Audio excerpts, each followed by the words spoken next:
All right, hello everyone, and peace of Christ to all of you. Please invite your friends, and let us do the good work for today. Today, our topic is about gambling, and for sure, gambling is very, very disgusting thing to do. And I say disgusting because it can destroy your future, your past, your family, and everything you have built in your life. And for sure, the Bible speak about gambling, and the Bible goes so tough in the gambling that those who do such a thing, maybe for some people it's not like really they don't consider it as a sin, but the Bible make it clear that gambling is one of the reasons you don't go even to heaven, because by gambling you are hurting many people, including yourself. The question is, what the Quran speak about gambling? I always find the Quran trying to copy the Christian teaching and try to implement what is written in the Bible, and claim, and Muhammad he claim that this is something coming from his own. But for sure, as usual, Muhammad he forbid gambling in one story, and he encouraged gambling in other story. If we go in the Quran, we will find that the Quran say clearly that gambling is from the work of Shaitan. Gambling is from the work of Satan.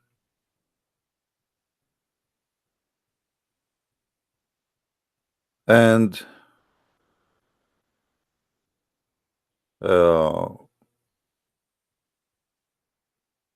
by saying such a clear sentence, obviously the gambling is not allowed in Islam as it looked like, because there is no way that the God of Islam saying gambling is from Satan, and yet you try to say to us that gambling in Islam is allowed.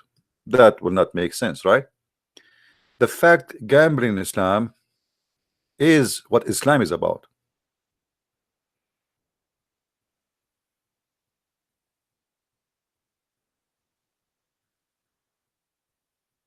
While the Bible make it clear that gambling is forbidden, and many other things are forbidden too, the Quran make it clear that gambling is the way to go to heaven. I will open my Skype soon, so if there is any Muslim would like to call us and get me busted. As you know, Muslims, they claim that they can get me busted. Until now, I did not hear such a thing. 1 Corinthians 6. Dare any of you, having a matter against another, go to law before the unjust and not before the saints? Do ye not know that the saints shall judge the world? And if the world shall be judged by you, are ye unworthy to judge the smallest matters? Know ye not that we shall judge angels? How much more things that pertain to this life? If then ye have judgments of things pertaining to this life, set them to judge who are least esteemed in the church. I speak to your shame. Is it so, that there is not a wise man among you? No, not one that shall be able to judge between his brethren? But brother goeth to law with brother, and that before the unbelievers? Now therefore there is utterly a fault among you, because ye go to law one with another. Why do ye not rather take wrong? Why do ye not rather suffer yourselves to be defrauded? Nay, ye do wrong and defraud, and that your brethren. Know ye not that the unrighteous shall not inherit the kingdom of God? Be not deceived, neither fornicators, nor idolaters, nor adulterers, nor effeminate, nor abusers of themselves with mankind, nor thieves, nor covetous, nor drunkards, nor revilers, nor extortioners shall inherit the kingdom of God. And such were some of you. But ye are washed, but ye are sanctified, but ye are justified in the name of the Lord Jesus, and by the Spirit of our God. I mean, so here we see that this is made very clear in the Bible what it is right and what is wrong. Now, for sure, you know, we commit sin and we don't make it as a lifestyle. We have our weakness, but it's not the reasoning to make it to adjust our life to make it fit with the weakness. Some they say, well, don't you think that this is extreme? Gambling bring a lot of problems to life of family, society, and others. It's not going to stay only with yourself. Same time, gambling is somebody, he is in love with money, and the Bible forbid us from to be in love with such a money, because the whole point of this gambling is not you doing some investment or work and effort. It's just you put some money in the table and waiting and guessing and hoping that you will be a winner, and usually the only winner is the one who owned the casino, and you are the fool. So what Islam speak about the gambling? Let me first open my Skype, so in case a Muslim, any Abdul, wanna call us, he can call us, to give the Muslims opportunity to explain to us why Allah encouraged the Muslims to do gambling.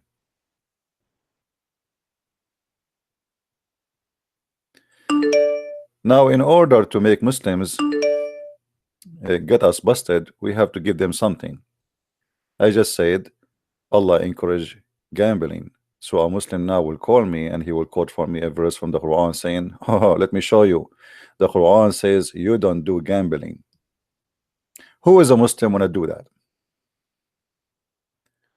My Skype is open and I will be happy to receive a call from you if you are a Muslim Abdul who can tell me or challenge me to prove to him that Allah encouraged Muslims to do gambling. Do we have any Muslim?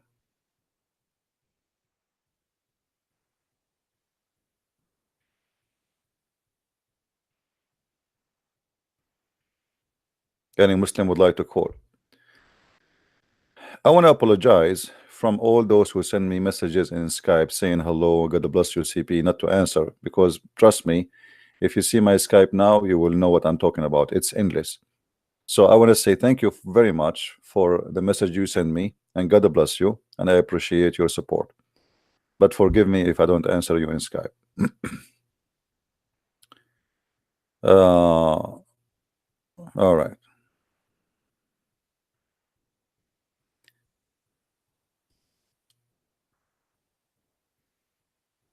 Let us see.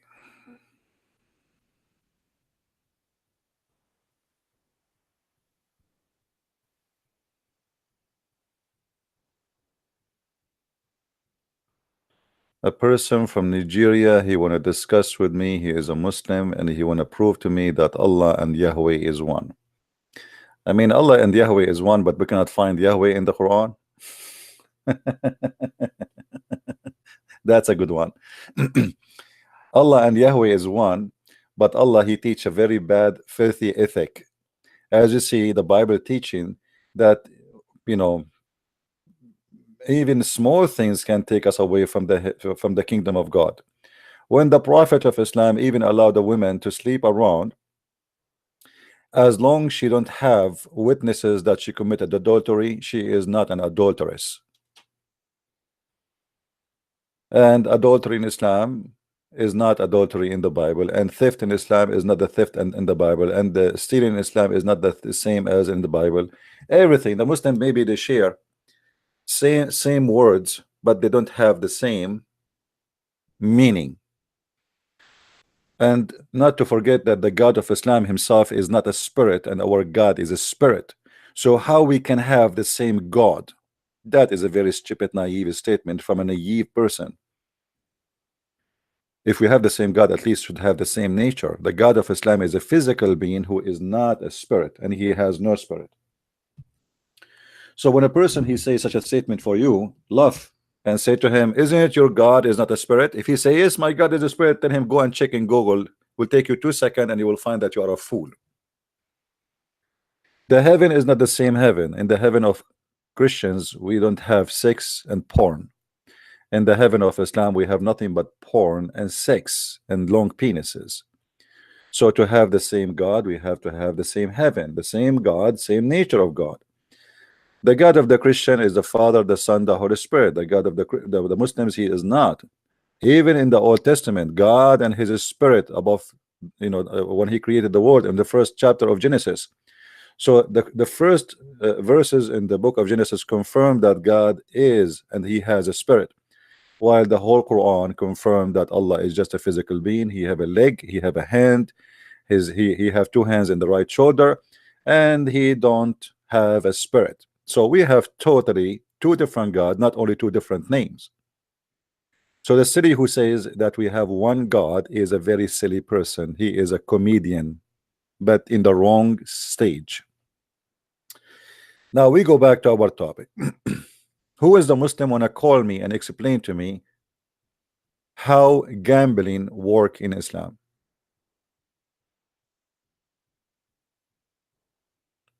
All right.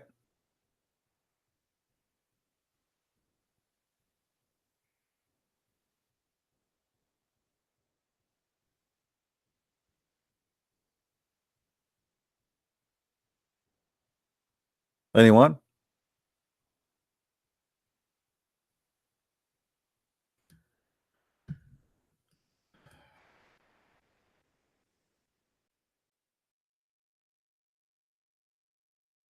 I have a message from somebody claiming to be an ex-Christian.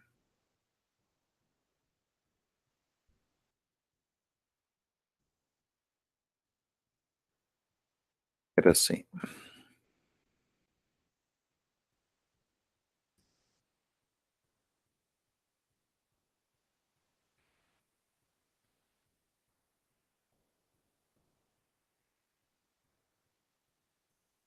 I'm trying to find some Abdul who wanna call us, and until now I see nothing.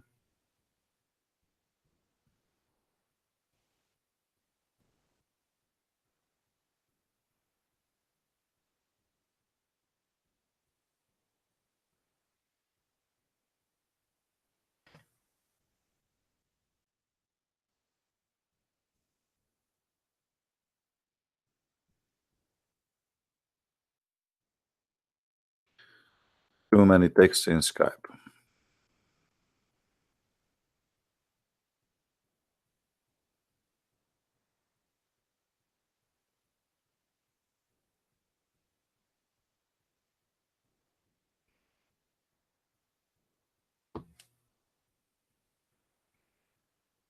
Okay.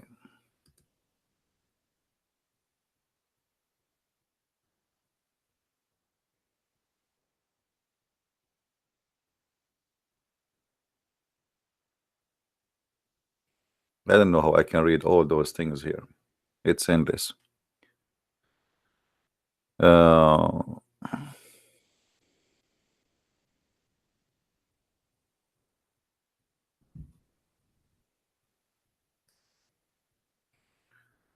Would take me 1,000 years to read all the text. So I have to stop for now, hoping that we will have some Muslims are willing to call us and they can explain to us the Quran. Now, how the Quran teach us to do gambling? If we go to the book, the yellow pages of Allah, we will find the following.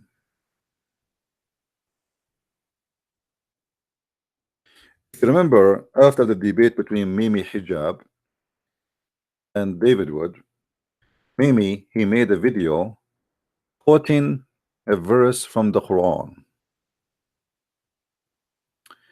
And he was quoting specifically chapter 57, verse number 11. But the same story repeated, not in only one chapter in the Quran. Chapter 2, verse number 245. Let us see this one first.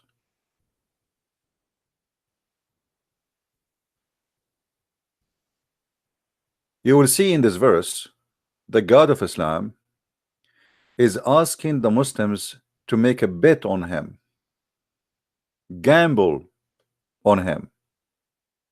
Who is that will lend into Allah a goodly loan, so that he may give it increase manifold? What is gambling? Gambling is you give some money, and you wanted this money to double or be many double, and without any work, without any effort you do. You give the money, you put the money in the table, and then the money will come back to you supposedly maybe 20 times more, maybe 10 times, maybe twice. Isn't it? This is gambling. The Quran speak about gambling and say it is from the act of shaitan, but the same book confirm that Allah is shaitan, because when you say that your God is asking you to give him money and he will multiply the money for you. By the way, Muhammad, he speak about money in heaven.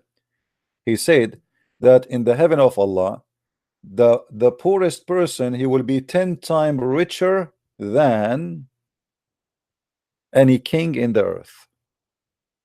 10 times. So this is real money. This is not metaphorical. In chapter 2, verse number 219, it says, they question thee about strong drink and games of chance. Say in both is a great sin. Okay. So games of chance, gambling, is a great sin. But isn't it, this is nothing but a gambling? Why the God of Islam, he need me to give him money, and he is telling me he will double my money many times? How Allah can double it?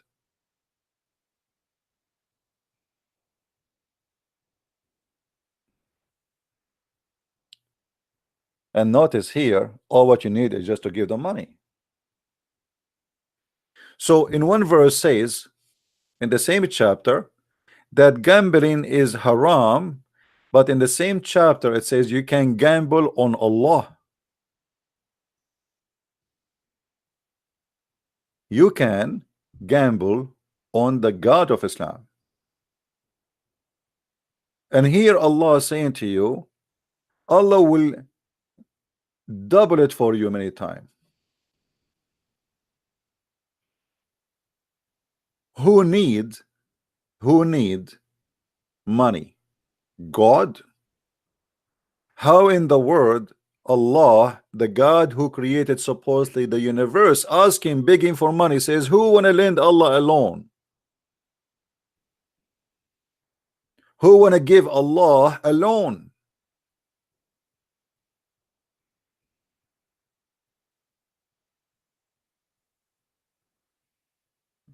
No, you don't loan from Allah, you are loaning Allah. And by the way, how this can be called a loan? You see, loan is about something, let us say, it have to be paid back. But as you see here, this is not a loan will be paid back as it is. It is a loan will multiplied many times, which means this is nothing but gambling. First of all, is not guaranteed. Second of all, we did not even see the one who is asking for the loan. The one who which I will pay him the money. Who is that? Muhammad. But Muhammad claiming that this is what Allah told him. This is the money will goes for Allah.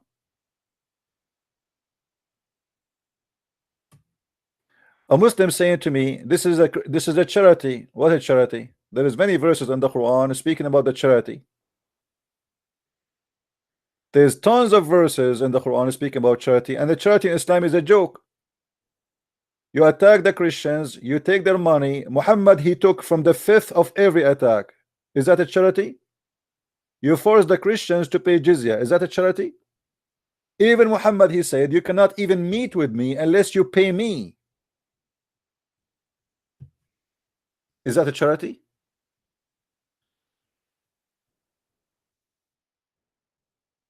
What kind of a prophet? He will not speak to you unless you pay him first.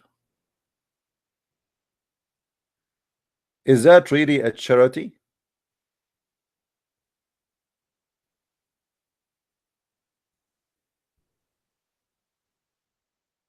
Where is the charity? Muhammad, even he asked women to give their vagina to him. وَإِمْرَأَ وَهَبَتْ نَفْسَهَا لِلرَّسُولِ. Is that a charity?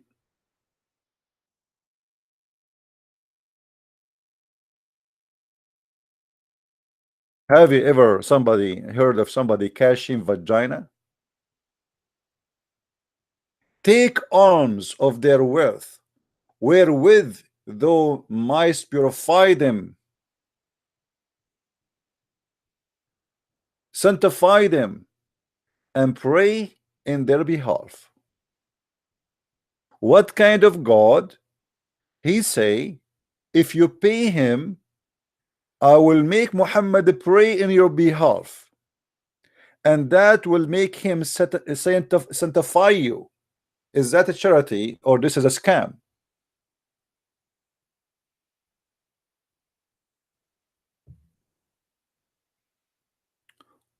Where is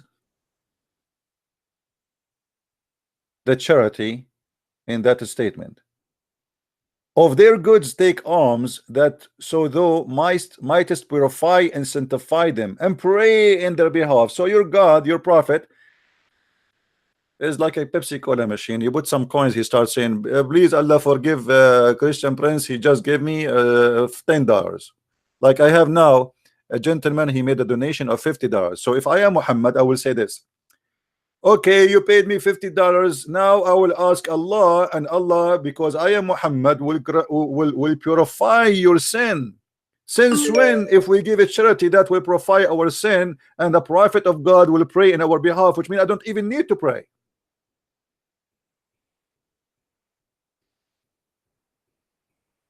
Since when, if you pay me, I will pray in your behalf?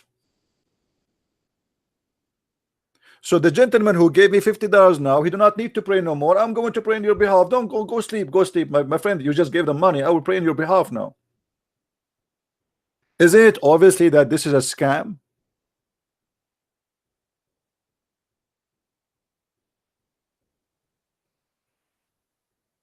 The Muslims, the funny, if you look at the text, they are saying to me, you are making up things up. It's in front of you.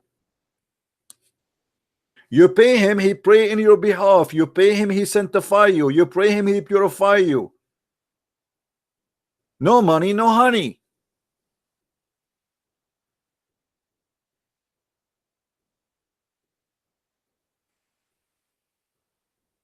Guys, take it easy in the Muslims. It's okay. I mean, they are Muslims. Please, admin, don't ban them, even if they insult me. Please. Let the Muslims talk. It's enough for them, the penalty of being a Muslim. No need to stress them more. This guy, one day he will go to heaven and he will have 70 years orgasm. I mean, I can go and build a nuclear weapon, and by the time I finish, he is not done even with orgasm. This is why the Americans are in the moon and the Muslims are dreaming about the 70 years orgasm. This is gambling. You gamble with your penis, you gamble with your God, you gamble with your religion, you gamble even with the size. Size does matter in Islam.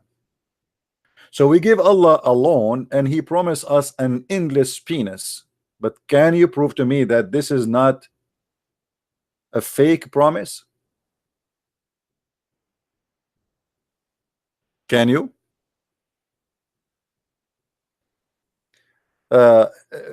For people who send me text about this kid Nader Ahmed is mentally ill. He is a kid, he is a stupid. So if you are a stupid, send me text about him. I blocked him, yes, because he's filthy, he is rude, and he is a kid. This guy, he made fun of David Wood for he have children's in disability. A person like this is not even allowed to be in my channel. If you make fun of a child for he have a health issue, you are a certified filthy creature. So don't ever send me a text about such a creature. Otherwise, I will block you.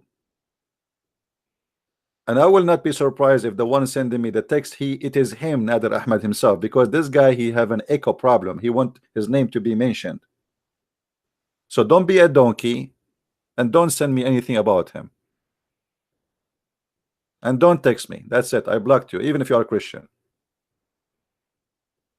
Don't you know who's this guy? This guy is have mental issue. And you have to have mental issue to even to listen to him. Anyway, we welcome all the Muslims to call us. This guy don't even know how to say his prophet name correctly. And this is the same guy who agreed that his prophet have sex with the goat. Go and watch the debate.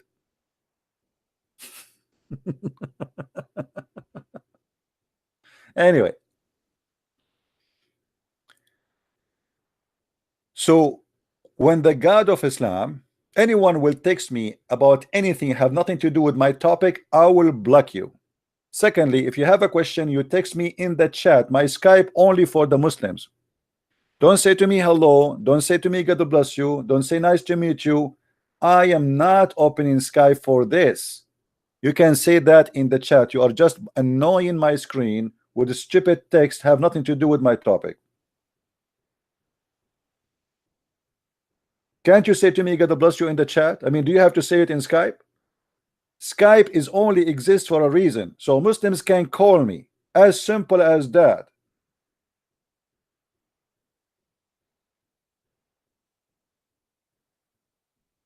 Who is that will lend into Allah a goodly loan?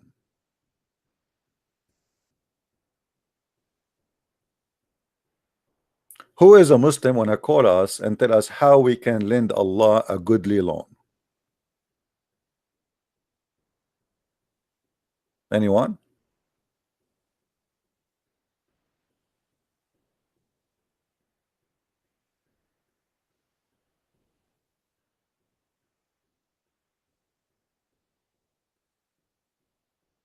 Anyone? No, I don't get angry from people calling me, you know that. But I don't want, you know, people. I don't know what's wrong with people. What is the purpose of Skype? If the purpose of it is to communicate me, so why we have the chat active? You can text in the chat. And as though nothing really important for me, why you want to tell me? Why you want to text me? Don't text me. And don't tell me what to say.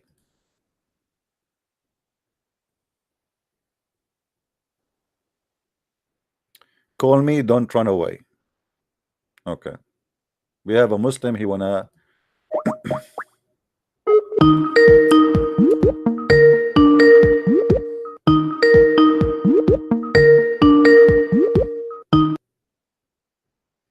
Hello. Hello, CP.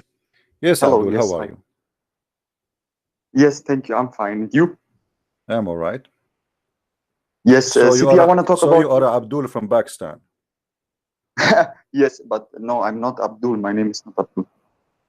So you are what? Aren't you a Muslim? Yeah. Okay. So what do you think about gambling here? Yes, this is about GGG. All right. Let me block your IP. Silly, stupid people. Imagine this kid one day he will have a wife. Just imagine. Anyway. Who is a Muslim is willing to give us a call and tell us what kind of God this God is? Muhammad, he promised 10 of his companions to go to heaven. And the number one companion to go to heaven, which he made him caliphate after him, is the one who gave him a lot of money.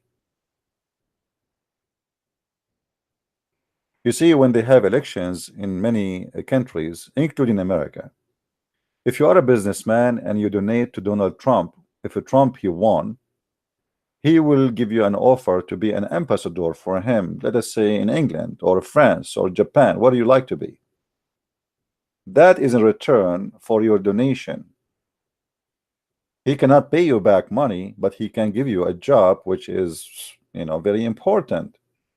You will be called ambassador of America, with all the pleasure will come with it, where you can be a person, a diplomat. You don't go through the airport with check. You have bodyguards, you have security, you have, you know, you live like simply you are the king who present America as a king in different country. Allah here, he cannot do what a Trump can do. Trump, he can give you a job for sure. What we have here is a promise of a God. There's no guarantee that he is even exist or he is even talking. So the money which we are giving right now is going to go to the pocket of who?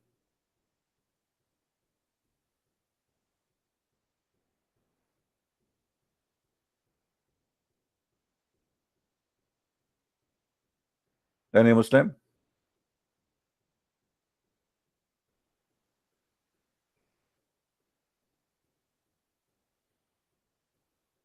Any Muslim have an answer? This money is going to go to who?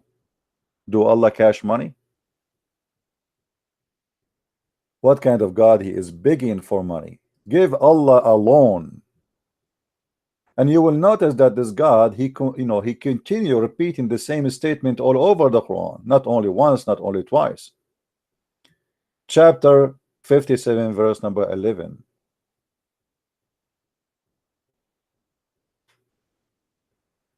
Who is that will lend into Allah a goodly loan, that he may double it for him, and his may be a rich reward?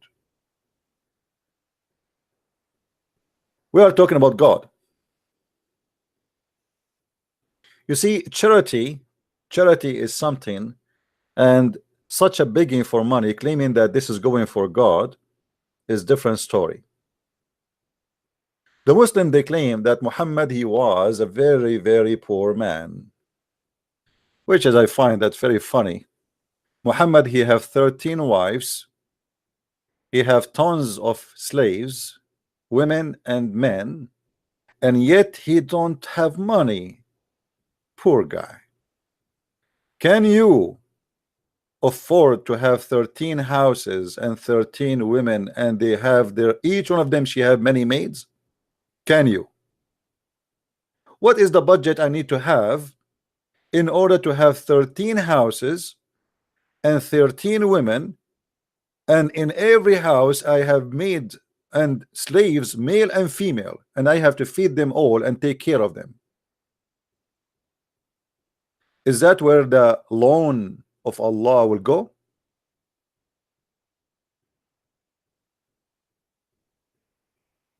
Will Tunisian call me and tell me where Muhammad he got his money to cover the cost of his family? Aisha, she received hundreds of thousands of pieces of gold as gifts. Muhammad, he paid Abu Sufyan 100 camel each for his family in order to convert to Islam. Where Muhammad is getting the money from if he is poor? 100 camel for each?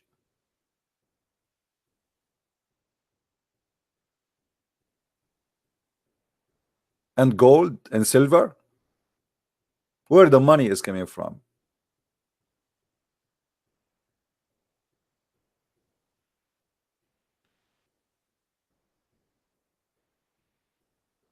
And how in the world you pay somebody to convert to Islam unless you are a scam yourself?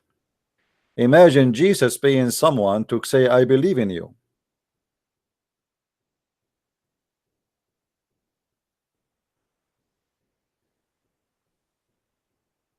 You keep saying not a true sir, but you cannot prove it wrong. Call me. Not a true sir. Not a true sir. Not a true sir. Not a true sir. It's like you are a copy paste machine, and all what you have is not a true sir. Do you have something else, or this is the only thing you can repeat?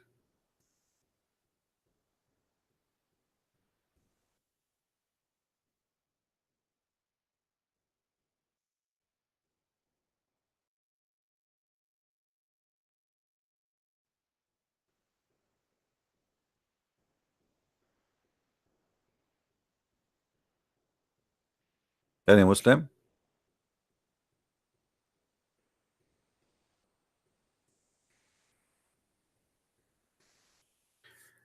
A person who is poor, he will not be able to purchase slaves and to feed the slaves.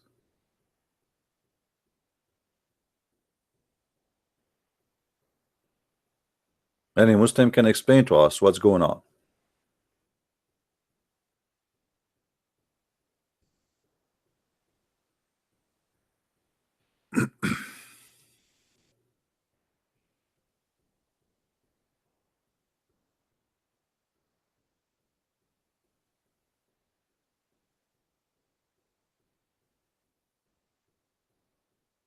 Anyone?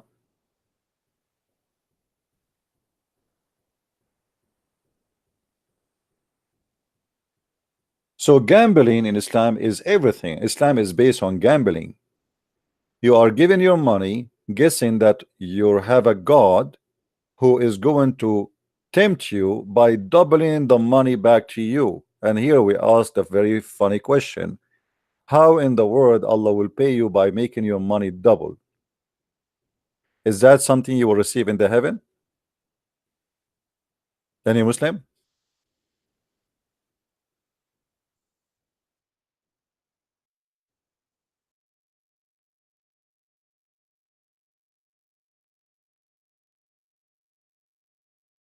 Any Muslim want to say something?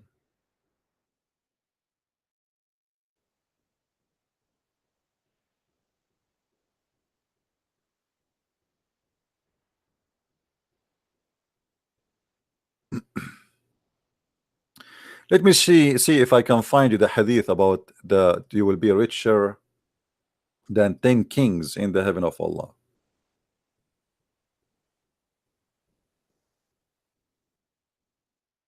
Here we go. We better read it from Sahih Muslim, so the Muslim will not say this is, and this is Sahih, so they cannot say, as you see, you know, repeat it many places and it's an accurate thing. So look what Muhammad he claim, and he teach his followers, trying to fool them with money, tempt them with money, making them gamble on him, gamble with their life, with their money, with their goods, with their children's.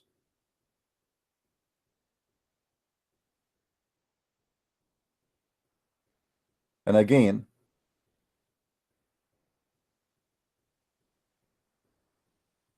Muslims cannot say this is not Sahih, as you see. While he was in the member, which means like the stage where people speak, I heard etc. Al-Mughira saying that attribute of Allah, blah blah blah. Indeed, Moses asked the Lord, "O Lord, who is the lowest in the rank among the people of paradise?" In the paradise of Islam, people are not equal. There's ranks. Yes, there's noble, there's middle class, there's poor, even in heaven. He said, a man who comes after the people of paradise have been admitted to paradise. A guy, he took the last bus, and he is told to enter it. He says, how I can enter it, or I enter, when they have gotten all their beads, they got everything, all the gifts, and all that is to be had, nothing left for me now, what I will go and do in. He said, so it said to him, would you accept if you were to have what a king in the world? Do you like to be rich like a king in this world? The guy, he says, sure, yeah, absolutely. He say, yes, Lord, I accept. So it said to him, then this is, and it is like, and it is like again, and it is like again. So he says, I accept, Lord, I accept, Lord. And he said to him, then this is for you as 10 like this, therefore.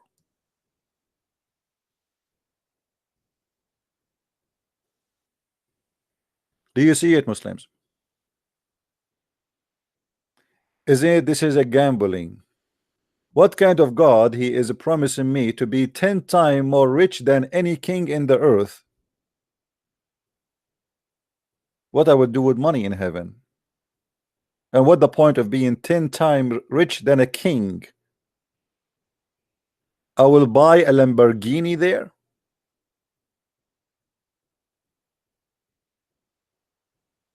I will have 10 Ferrari.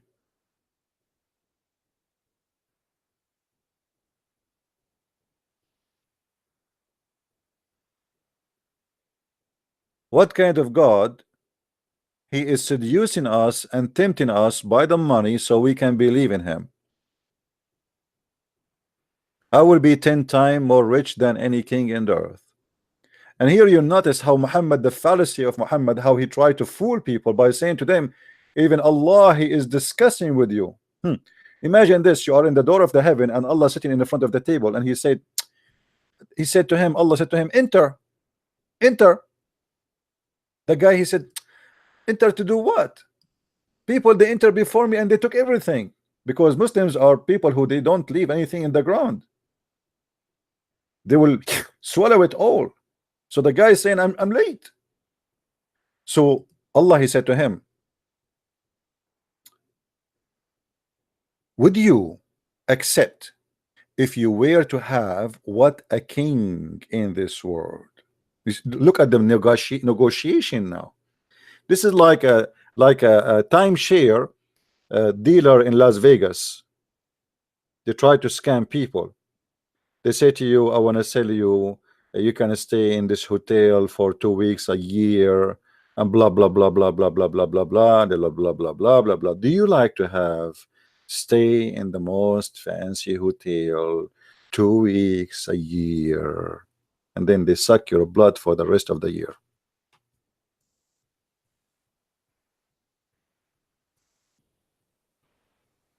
Isn't it? This is a gambling. So now we give Allah a loan, and then the loan, if we give him money, Allah will return it to us, and he will make us 10 times more rich than any king of the kings of this earth.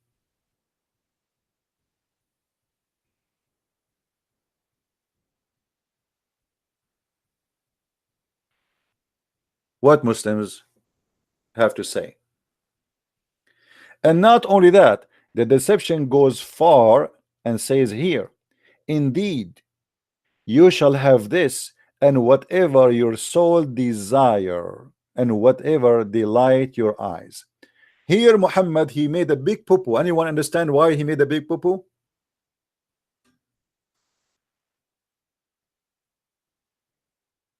Anyone knows?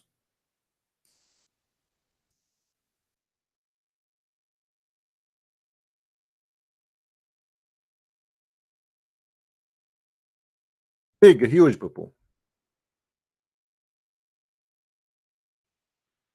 How Muhammad, he claimed that the heaven of Allah have ranks,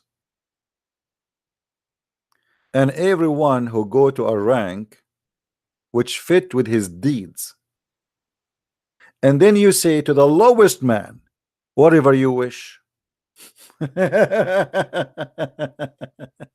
Okay, I wish the highest rank. I mean, this is the most stupid statement from a prophet making poo-poo, not doing teaching. If we go and we look in different hadith, let me find you the hadith. Muhammad, he said the following.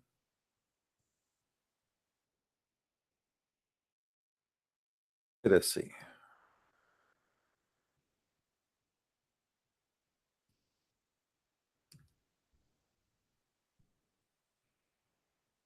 Read carefully with me, my friend. In paradise, there are 100 levels. What is between every 2 levels is the like what is between the heaven and the earth. Al-Firdaus is the highest floor. So Firdaus, the word Firdaus, is a name for the highest floor in the level, which means floor number 100. Are made to flow forth So when you ask Allah, asking for Firdaus. So if you want to ask for Firdaus, my friend. Don't ask for the first floor or basement. I mean, but look, this is a total contradiction with this statement. If Allah, He promised me whatever I wish, that means everybody will be in the Firdaus and nobody will be in the first and the second and third and 10 and 20 and 30 and 50 and 80 and 90 floor.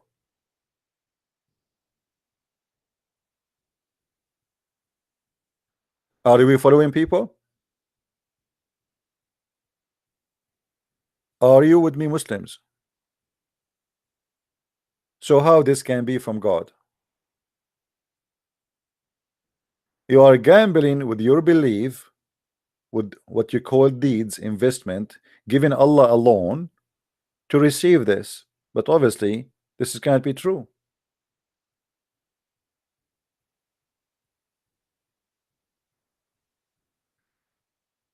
Muhammad is schooling us about going to heaven, but he himself is not sure even if he will go to heaven or not.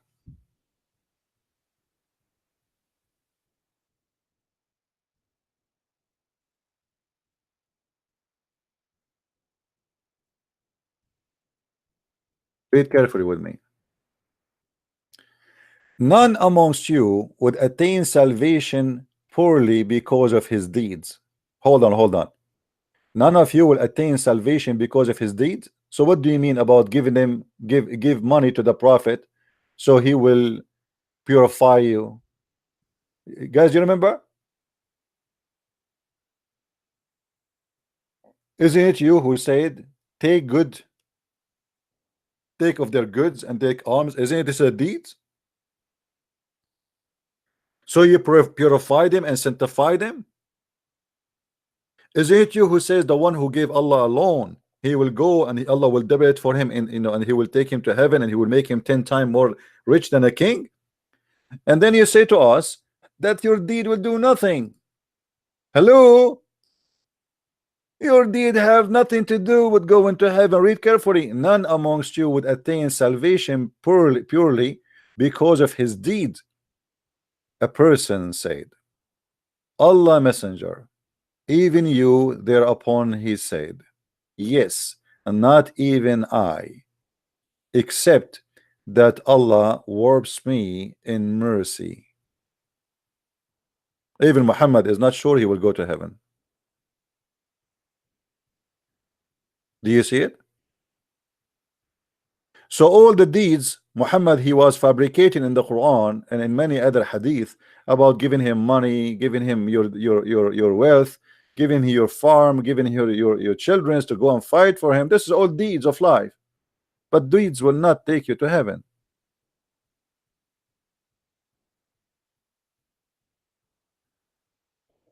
So what is going to take you to heaven? That's mean all the promises we saw in the Quran is nothing but fiction.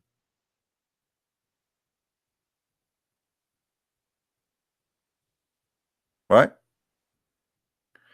Also funny, if a person die, a Muslim or atheist or a Jewish, Mr. Prince, according to you, let me show you this text here, hold on. As long as the Muslims are not calling me, we have to show you their comment. Also funny, if a person die, a Muslim or an atheist or a Jewish, Mr. Prince, according to you, isn't it the same thing if you do, I don't know, Joe, one of them believe, I mean, I think you mean don't, one of them believe and accept Jesus, Son of God? My friend, believing in Jesus have nothing to do with giving money. We are talking about religion, focusing in giving money so you might go to heaven. Jesus is not asking you for your money, and he never said if you give me money I will take you to heaven. We have a God who says you have to pay him, you have to lend him, you have to spend your money on him, and by doing that he sanctify you and he purify you. If you give him a mortgage, Allah will forgive your sin. Believing in Jesus have nothing to do with money. You see, the simple thing to speak about gambling is about to have money involved. Money. There's nowhere in Christianity it says if you give money, you are saved. Nowhere. The God of Islam, he have tons of verses speaking about giving him money so you can forgive your sin. Read carefully with me. If you lend into Allah a goodly loan, he will double it for you and will forgive you. Chapter 64, verse number 17. Isn't it clear that by giving Allah money, your sin is forgiven? Or I'm making things up? Now you show me where Jesus says, give me money, I forgive your sin. When we speak about gambling, we are talking about money. I give you money, in return I forgive you. I give you money, in return I send you to heaven.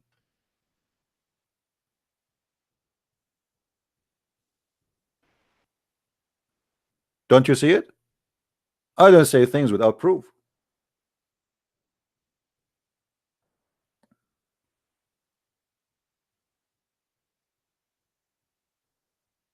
Oh, what you are saying here, give Muhammad some money and Muhammad, he will forgive your sin. Who is going to receive the money? Allah? No, Allah, we never saw him, we never heard of him. I mean, even Muhammad, he never has heard the fart of Allah. So where is Allah? Who is going to get the money? Muhammad. And Muhammad, if he is a decent prophet, he should not say, if you give Allah money, he forgive your sin. Because simply this is nothing but a scam. And to believe in such a thing, you have to be a fool.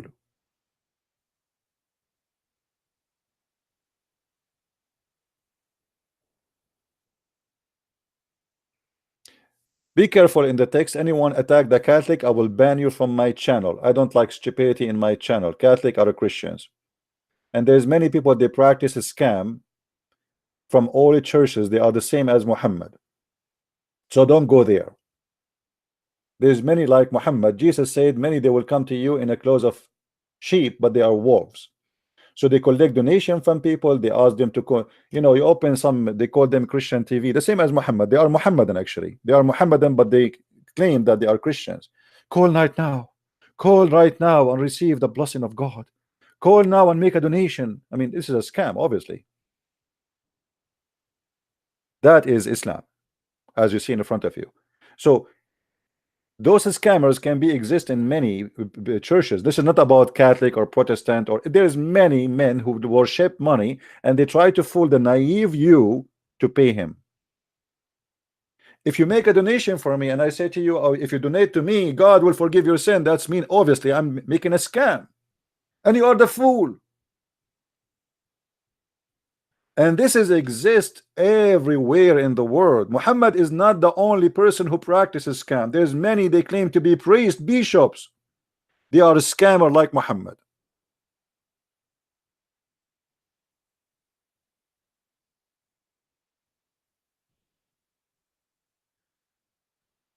Now, do we have any Muslim here would like to call us?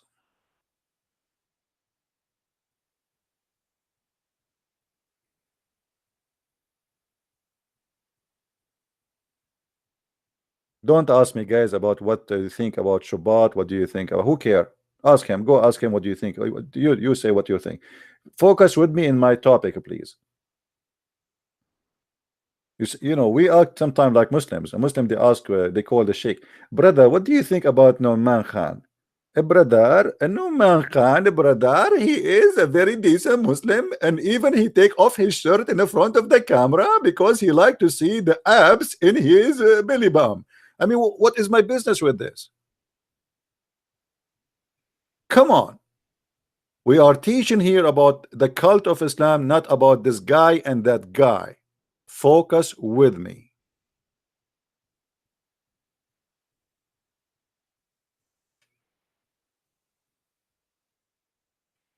Do we have any Muslim here would like to tell us something good about Islam?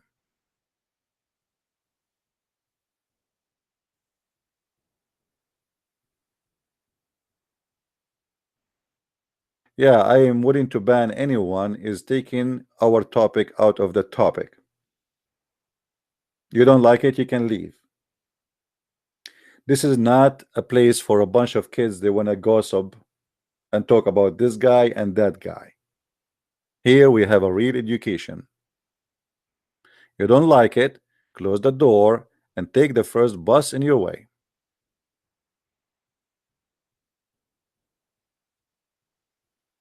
Any Muslim, why so angry? Because I am jealous from my God, my friend, and you are not. And obviously you don't care. You think this is a place here for a chit chat. Take hike.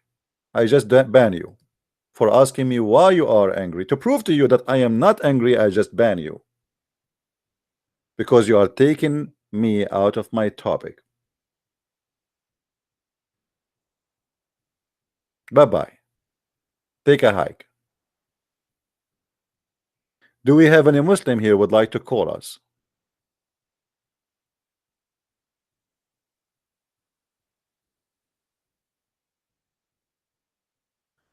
Ramble, I told you don't ask me about Walid Shubat or anyone. I don't know what are you talking about, and not of my interest. My topic is Islam. You ask me about things have nothing to do with my topic, I will ban you. That's mean you are a child and you are not mature.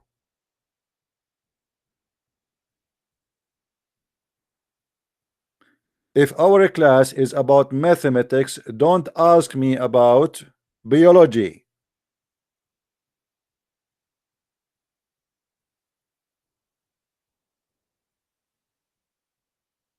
And I am not here to speak about this guy or that guy. I am here to speak about a cult. It's called Islam.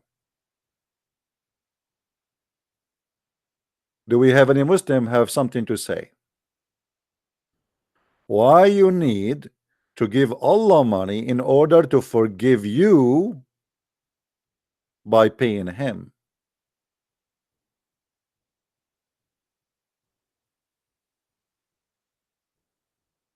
Well, obviously Muhammad is a businessman because Allah is not the one who will get the money. It's Muhammad to go to his pocket. And now Muhammad, he is telling them clearly that if you pay me, I forgive your sin. This is a gambling 100% because now you are paying money, putting it in the table, hoping that this will double it for you many times and he will forgive your sin. So we showed you verses where it says Allah will double the money many times, and we show you the verses now where it says that he will forgive your sin too. And this is nothing but gambling. Any Muslim can prove me wrong because we own Allah everything. What we own Allah everything? That's funny of you. So if you own Allah everything, why Allah he need even your money? He have it. Good one, good one. The one who created the heaven and the earth, cannot he send like 1,000 kilogram of gold to Muhammad? You know, you're a prophet of Allah, ask him.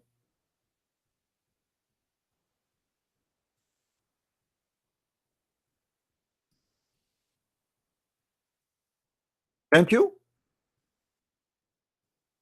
The funny here, it is Allah is begging for money. It's not even Muhammad supposedly. Is that correct?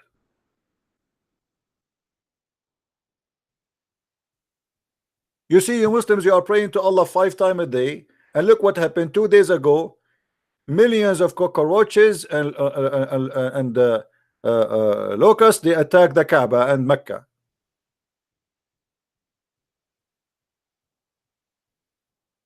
And the funny, the Muslims always they have their own logic. They say, oh, because Saudi Arabia today are not following Islam, but this has happened every year since centuries, since Muhammad time. And if Allah is going to punish you for doing bad by attacking his house, that means your God Allah is stupid. If the crown prince he is doing something wrong, and this is why Allah is angry, then he should send the cockroaches to the house of the prince, not to the house of Allah. But you are talking to who? You are talking to a illiterate nation. Imagine I am the one who made Allah angry, but yet Allah he sent the cockroaches to Mecca. How weird is that? Hey, Allah, Christian Prince is here. He don't live in Mecca. Send the cockroaches here. I never saw a cockroach in my house.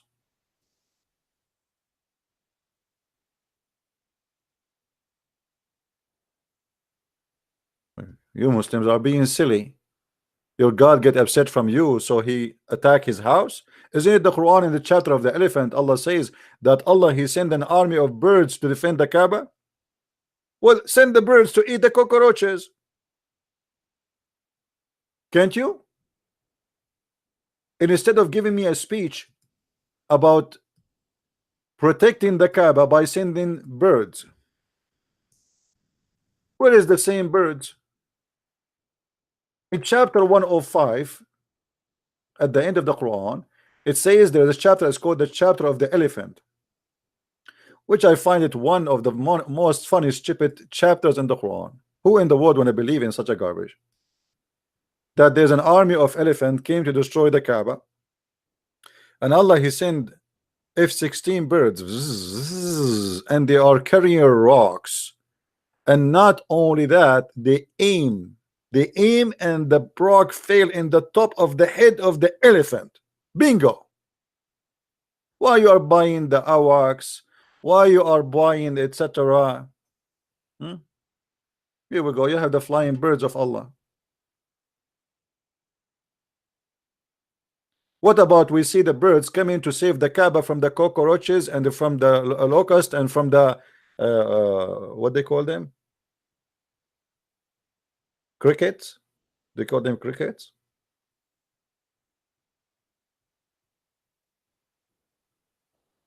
Maybe Allah he need a loan so he can buy DDT or a spray to spray the cockroaches. Now we got it. I was wondering why Allah he need the money. Now we know it. Allah he want to buy some spray to fight the cockroaches around the Kaaba. That makes sense.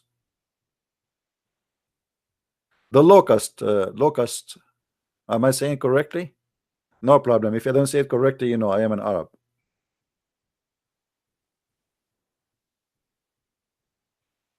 Hello?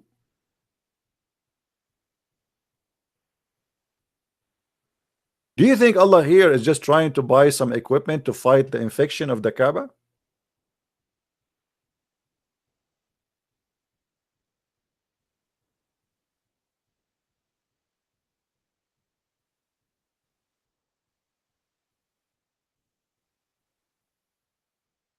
Anyone?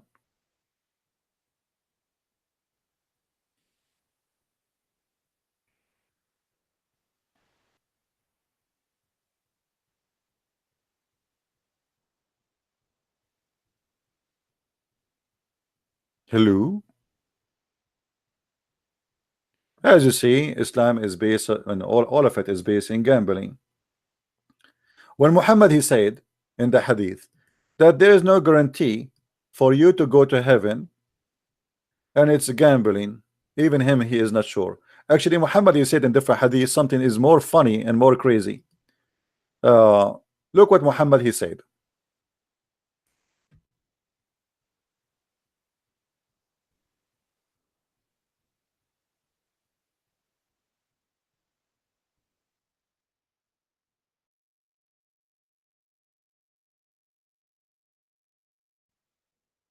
According to Muslims and according to Muhammad, Allah he wrote for you your destiny.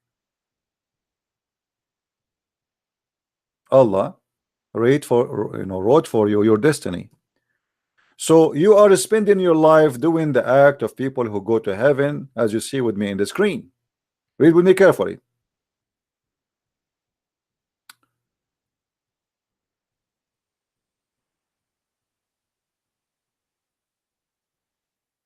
A man he will do the act of people of heaven until he is in a distance of 1 cubit or nearer to heaven. Then what Allah wrote for him is going to change his destiny. Read and love. And by Allah, Muhammad is swearing now by Allah. When Muhammad he swear, that's mean big poo-poo is coming. By Allah, a person among you may do the deeds of people of fire till there is only a cubit or an arm breadth distance between him and fire. So what happened now? You are doing the act of fire, people fire. What does that mean? You don't pray to Allah, you don't do jihad, you don't hate the Christians, you don't rape women, you don't kidnap, you don't join ISIS. That's bad. That's mean you are a bad Muslim. And then, but then that is written by Allah, the order of the angels he gave to the angels when he created you. Proceed, and he does the deeds of the people of paradise, and he enter it. So this is gambling, because it doesn't matter what you do, it's what Allah wrote for you. So giving a loan, you don't give a loan, you pray, you don't pray, you convert, you don't convert, it's a stupid religion. It's what Allah he wrote for you when he created you is going to happen. Do you see it? Isn't it? This is a pure gambling.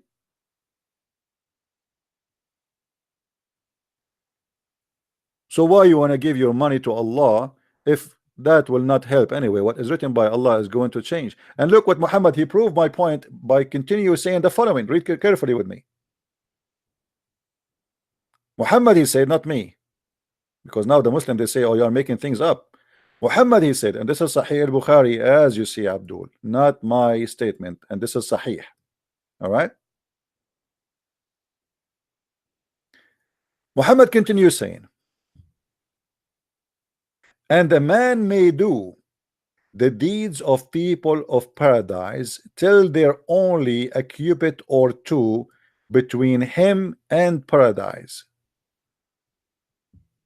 and then that is written, proceed, and he does the deed of the fire, and he enter fire. Look at this poor Abdul. A brother Zakir Naik, he is going to convert people to Islam around the earth all his life. If we ask Zakir Naik what he think about this, he will say the following. Brother Hitler, according to the hadith, if you go to the hadith of Sahih al-Bukhari, hadith number 6594, it said that a person, he might do the deed of hellfire, or a person, he might do the deed of heaven all his life until there is a distance between him and hellfire or heaven, a distance of a cubit. Do you know what the cubit mean? Like, yeah, like the side of my mouth, sorry, my nose. So he is almost in the door of the heaven or almost in the door of the hellfire, and then what is written by Allah is going to take over. Hey, brother, are you saying to me that all your life was garbage for nothing? You are doing da'wah, trying to convert people to Islam. At the end of the day, it's what Allah he wrote for you is going to happen, right? Absolutely, brother. Absolutely. It doesn't matter what I did. It's what Allah he wrote for me already. So we pray for Allah that Allah he wrote for us to go to heaven. Thank you. That is heaven. It's a gambling. You convert, you don't convert, you do good deed, you do bad deed, who care? Do you see it, Muslims? Do you see it, Muslims?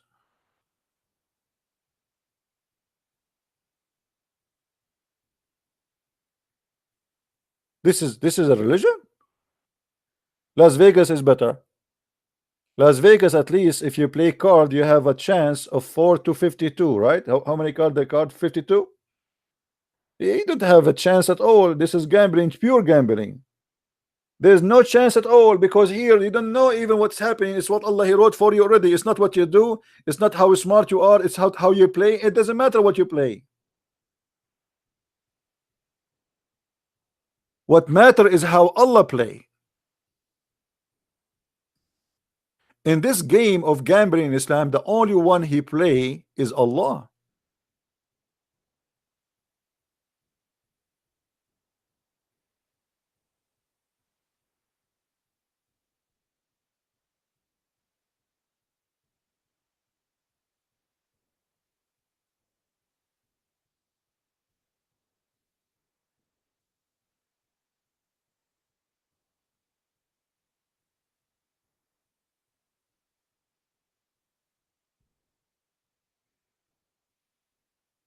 Any Abdul?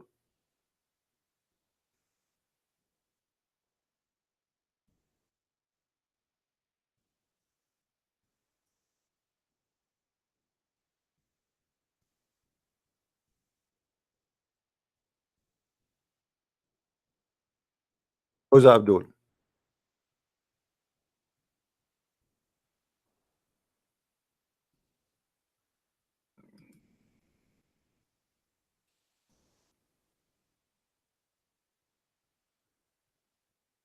As you see, not a single Muslim dare to prove me wrong that this is nothing but a pure gambling.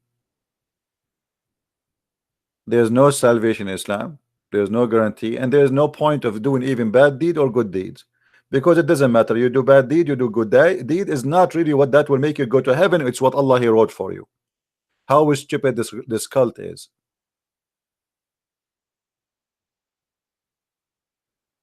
How stupid such a cult is. And all what we see the Muslims saying in the chat, you are taught 100% wrong, but they cannot say to us how we are wrong.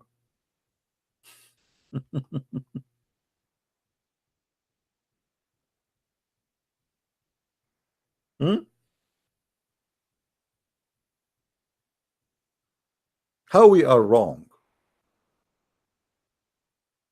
I'm showing you what your prophet said. Are you saying your prophet wrong? It's not me who's saying that. It's your prophet. Your prophet saying it's a game, only Allah play in this game. It's not you. Allah He made a gambling. He put your name in His roulette, and if your name come in the, because Allah He hid the black color, as you know, if your name come in the black, you go to hell.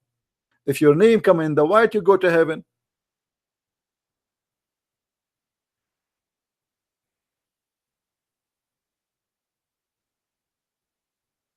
What do you say? If this is religion, what is stupidity? I mean, at least bring us something can be considered as, you know. You see, Jehovah's Witnesses are stupid, but they don't go that far with their stupidity. I mean, this is way far beyond the stupidity.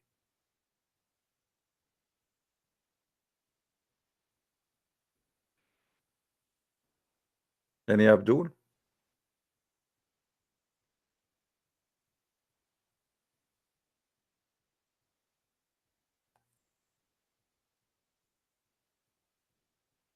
Any halal Abdul? By the way, it's halal to call me. Skype is halal because in Skype they don't use pork. I mean, look at this religion. They allow prostitution. They allowed temporary marriage. They allowed gambling to spend your money on Allah, and maybe you will win and maybe you will lose, because it doesn't matter whether you give him money or not, still he's written for you your destiny. They allowed child molestation. They allowed child rape. But then they don't eat pork, my friend. They are good people. We don't eat pork. A'udhu billah, a'udhu billah. When I was, you know, after I finished my, like, you know, I was with the army, and there's a Abdul. He worked there. He's a civilian. Because I'm Middle Eastern, he go with me to eat. Almost for 6 months. Every day we go to the, like, there is a restaurant close, so we go there. The Abdul, he asked the waiter or waitress, say, do you have halal pork? The waiter or waitress, they laugh. They said sure, and they show him the menu, and then he chose his dish. After like 6 months, he said to me, what are you eating? But this time I said to him, when he asked me, I said, what is that meat? I said, this is in Arabic khanzir. He said, what? You eat khanzir? What? He said to me, you eat khanzir? I said, yeah, I eat khanzir, which means pork. He said, Auzu billah. I said, you eat it, are you joking or what? He said, no. How you eat khanzir? I said, you eat it, you are eating khanzir for the last 6 months. He said, me? I said, yeah. He said, when? He said, no, you are eating khanzir right now, right now. Aren't you the one who keep coming here saying, do you have halal pork? He said, yeah. He said, don't you know that pork is khanzir, you idiot? He said, what? So the guy, he thought that this is like a name of a dish or something, you know, halal pork. He's an idiot. He do not know. He don't speak good English. So He come to the restaurant, he asks if they have halal pork, and the people, they show him what pork they have, and he is eating for the last 6 months halal pork. And I thought he's joking, and I thought, you know, like, that's what I thought. I mean, he's joking, he don't care for Islam, you know. I never thought that he's an idiot, he do not know what he's eating. And then he said to me, how you eat khanzir? You are eating khanzir even now. Look at your dish, the dish in front of you. I said, this is khanzir? He said, yeah. And then after that, since that time, I said to him, by the way, your face has changed. You look like khanzir.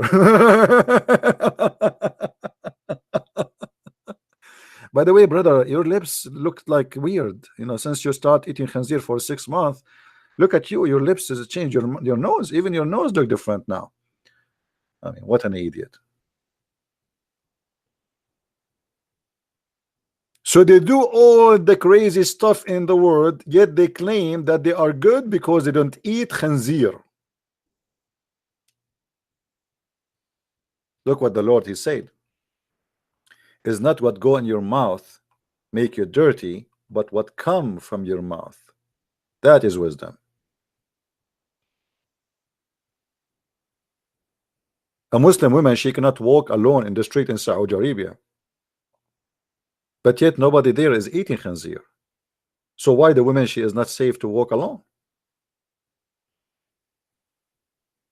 Obviously, not eating khanzir did not make you have a good society. In the Middle East, you cannot find a house without bars in the windows. Why? Because if you leave your house without bars for 5 minutes, they will break in and they will steal all your money and all your furniture. But they don't eat khanzir, brother. Those are good religious thieves.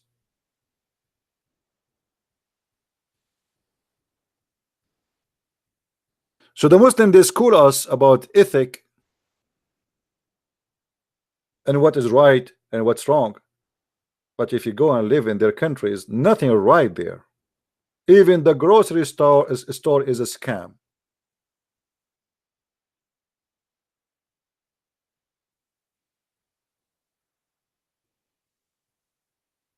So based on the hadith in front of us, if you eat khanzir all your life, it doesn't matter, because what Allah he wrote for you, like you are eating khanzir all your life, breaking the command of Allah, huh?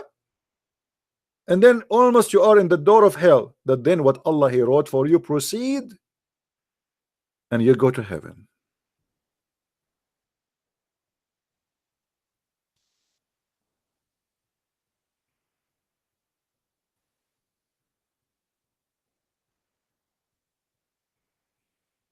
Anyone?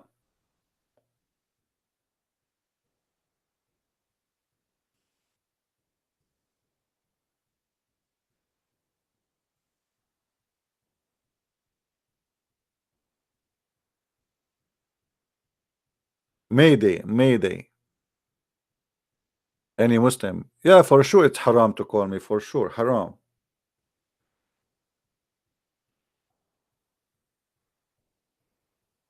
They knew they cannot. Yeah, but it's not haram to try to fool a girl. She is 17 years old to convert to Islam, but haram to talk to Christian prince.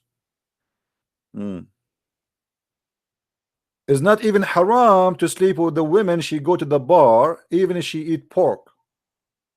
It's halal. When they arrested a Saudi prince and they said to him, is it haram in Islam to sell drugs? He said, yes, but I don't sell to Muslims. By the way, the biggest producers of drugs in the world are the fanatic Muslims, not even just normal Muslims. Taliban, Pakistan, Hezbollah, you name it.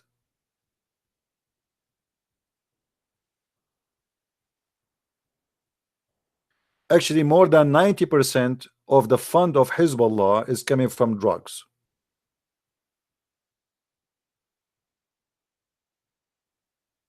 And 100% of the fund of Taliban is coming from drugs. But they don't eat pork. When we find that in Google, #1 country who searched for sex with donkey is Pakistan,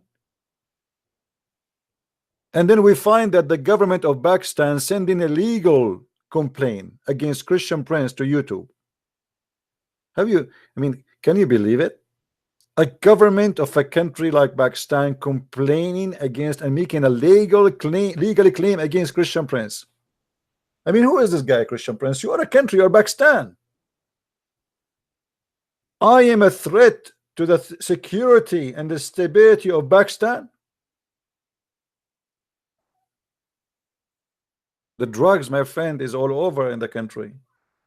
The terrorism, the weapon in the street, the terrorist. But Christian Prince is the problem. What is the claim? I receive emails from YouTube. They have a long list of videos made by me saying we receive a complaint from government, and I was reading to see first, because in the beginning it doesn't say which government. I was reading to see what is that. I mean, what government? You know, in the beginning I was like, what, USA government? What is that? And then I start reading and going down, and then it says the government of Pakistan.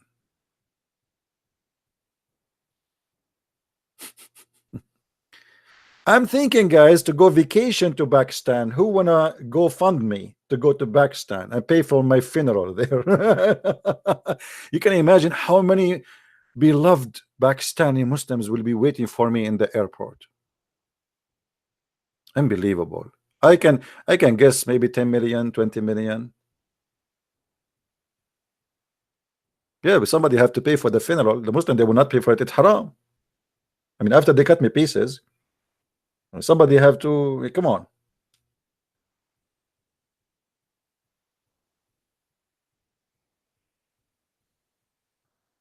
The Abdul will be lined up in the airport to give me a hug.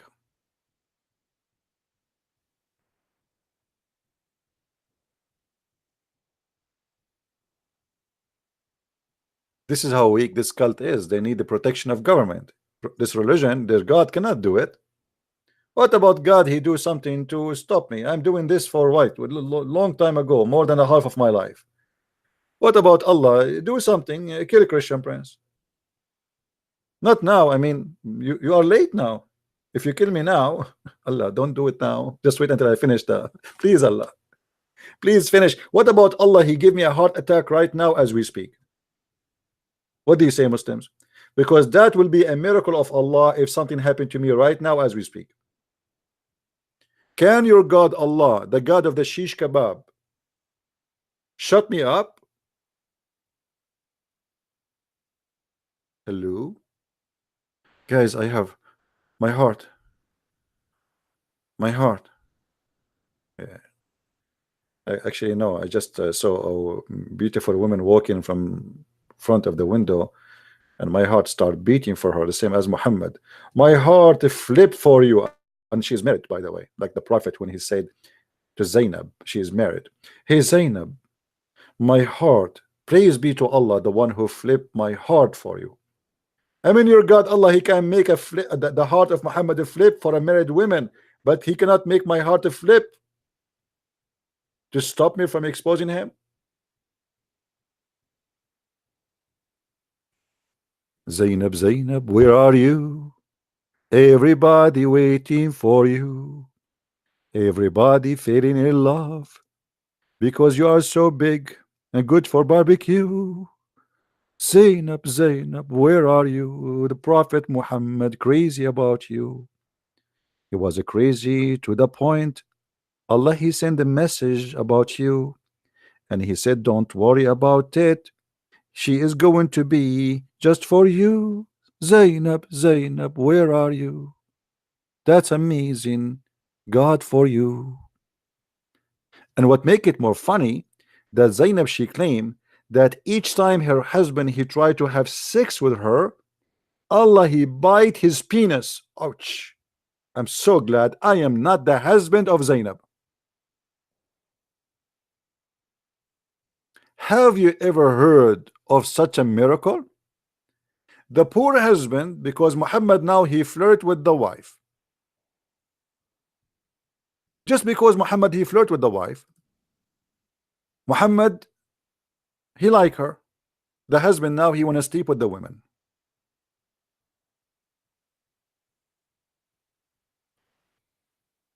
As a husband, his wife, it's his lawful, it's halal, it's halal. No, it's not halal no more, because the second the prophet he wished to have her, your penis cannot touch her. So according to Zainab, since the prophet he had said what he said, that he like her and he have a lust for her, each time her husband try to have sex with her, Allah he make his penis swell.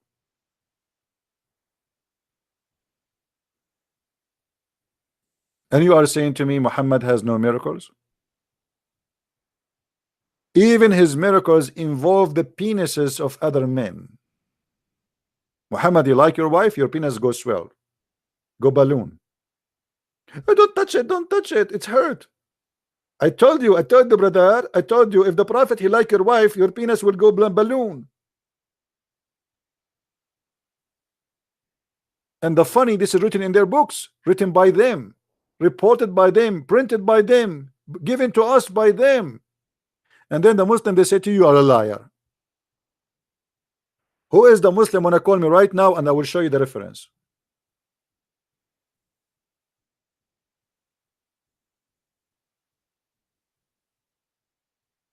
Any Muslim?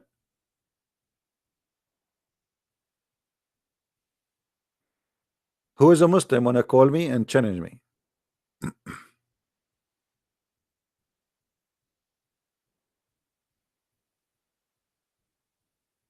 Wait on there.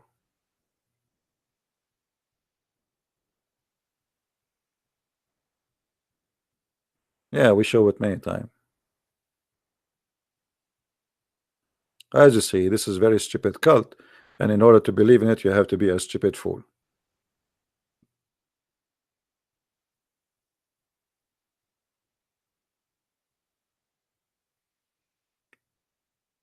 Any beautiful Muslim would like to call us? Any handsome Muslimah? Now, by now, you learn why I say beautiful Muslim and handsome Muslimah, correct? Who remember why? Let us see if you guys are learning why I say beautiful Muslim and handsome Muslimah. Why I always say that. I'm not insulting, by the way. Because according to Muhammad, a Muslim man he can shave, he can take hair from his face, but a Muslim woman she cannot. So who is the handsome here with the beard? Have you ever heard of religion like this? Women, if she take hair from her face, Allah will curse her. But if a man he do the same, Allah will not curse him. What kind of religion is this religion? Are you saying that you Muslims you like women to be having a mustache and beard? And by the way, the only way to find out if a Muslim woman she is religious or not is the hair in her face. If she have the skin like she work in high eyebrows, in her mustache, in her beard, that means she is a false Muslim. She is not practicing what Muhammad he said. Especially if she is coming from an ethnic which is hairy like us. We are Arab, we are hairy. You know, once I went to the swimming pool, they kicked me out. They thought I'm wearing my clothes. They said, sir, you cannot swim with this your clothes. I said, I am not wearing anything. This is my hair. And this is what the atheists they use against me in the debate. They said to me, we heard you once saying that you have a lot of hair. Okay, this is a proof that the atheism is true. Monkeys and hair makes sense. And I lost the debate because of that. What I can do? I mean, this is a mistake. I should not say, but it's too late now. It's recorded. So a poor Muslim woman, she cannot take hair from her face. Why?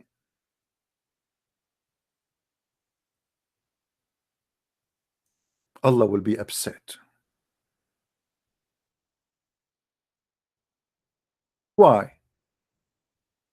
Because, brother, if you take hair, you are changing the way Allah he made you. So why the prophet he used to do sugar and he take hair from his body?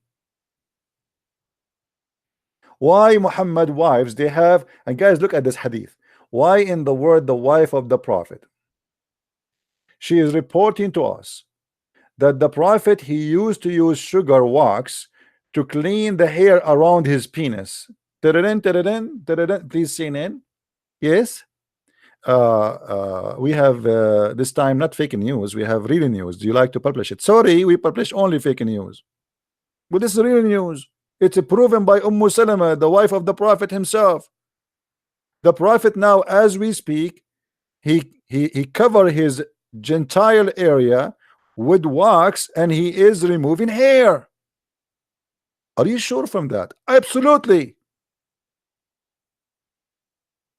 Do you have witnesses? The wife of the prophet, and she is there right now. She is holding it for him. She is holding what exactly? I mean the dish which have wax in it, not the, you know. So why Muhammad, he can remove hair, but the women, she cannot remove hair? Why the man, he can do circumcision, the women, she can do circumcision, which means changing the way Allah he made you. If the point is you cannot change the way Allah he made you, Muhammad, he color his hair, he wanna be redneck. Muhammad, he cut penis. Muhammad ordered circumcision for women. Muhammad, he shaved the hair from his body, not only for his pubic area, all the area, all the body. But Allah will be upset just from a woman removing hair? Read carefully. The Prophet SAW cursed the women who practice tattooing and those who seek to be tattooed, and the women who remove hair from their faces seeking beautification. How disgusting. How disgusting. And this is why until now I am not married. I signed a dating website. It's called hairywomen.com, hoping to find a woman fit with my religious belief. Hairywomen.com is halal dating website where all women are very hairy, organic. You meet a girl, she is hairy, and you are the first time seeing her, and you say to her, I am in love with your beard. She say, oh, sorry, I'm shy now. Truly, truly, your beard and your eyebrows, they are thick like mustache. MashaAllah. And look at your mustache. They are even thicker than mine. Alhamdulillah. And now we became two men in the house.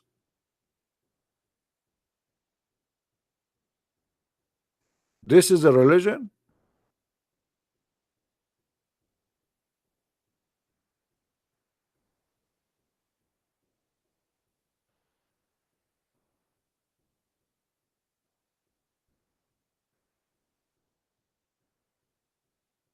This is really a religion?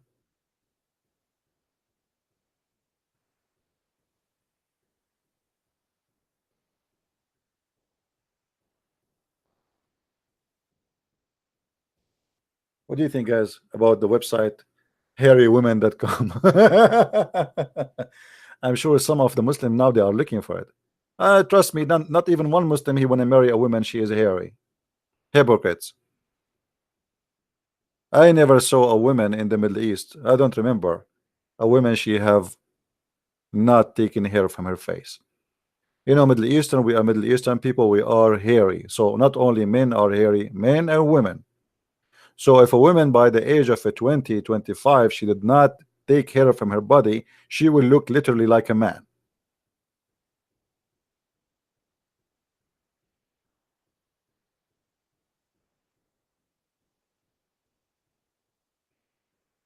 Like maybe you know, a blonde white people, they have a lot less hair in their body, and maybe even they don't even have hair. But this is not the case for us. And by the way, it kept me warm. Like now it's -8 outside, and even if my heater is off, This is called the evolution. By the way, the atheists, they say that you have too much hair because this is the evolution. Well, the Middle East is hot. We do not need hair. But people who live in Europe, they don't have hair. Hello. Based on this, European people, should look like a bear, and we should not have hair at all, because in our countries we are coming from, it's very hot. But it's the opposite. Let it go. Let it go. I mean, you are too much.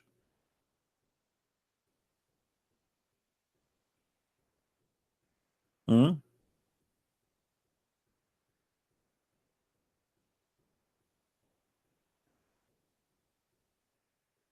Any Muslim have any comment? So if a Muslim woman, she do remove hair, she is gambling with her salvation now. See, I feel sorry for you. You lost salvation just because you remove hair from your face, seeking beautification. You should not seek beautification. You should see ugliness.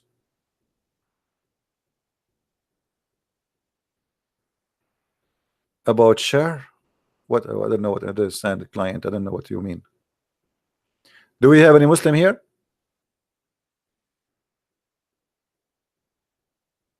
So Muhammad, he shaved hair from his body, all his body. Muhammad, he clipped and he cut his hair. Muhammad, he colored his hair red. Muhammad, he put eyeliner 3 times a day. I asked many times Muslims why the Prophet he put eyeliner. He said he want to be pretty.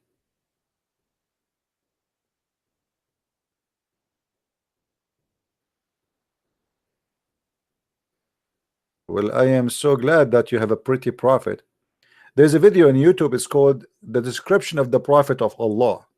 You will die laughing when the Muslim describe how pretty he is. A guy, he came and he saw the messenger of Allah coming, and the moon was in the middle of the sky, and the moon was so bright and shiny. And look at the face of the Prophet, and you look at the moon, and you look at the face of the Prophet, and you look at the moon, and you look at the face of the Prophet, and you look at the moon, and you look at the face of the Prophet, and you look at the moon. Come tomorrow, because we have to continue. And you look at the face of the Prophet, and you look at the moon, and you should see, guys, the voice effect and the music in the background, like people, they are dying from the affection. I mean, this is a very holy moment. The face of the Prophet is brighter and whiter than the moon. I wish I can play the video for you here so you would die laughing, but you know, if you play it, they will make a copyright claim. I look at the Prophet and I look at the moon. I look at the Prophet and I look at the moon.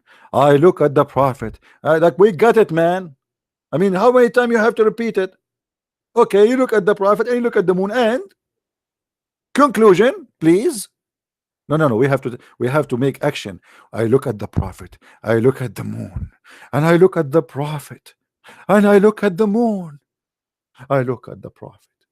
I look again at the moon, and then I look at the Prophet, and I look at the moon. Brother, are you sure you are looking, not touching? Oh boy. Yes. Alhamdulillah. Alhamdulillah. Alhamdulillah. I'm a Muslim. I'm a Muslim.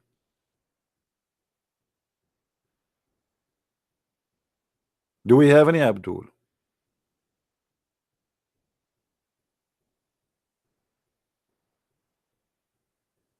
Sihr. Somebody asking me to talk about Sihr.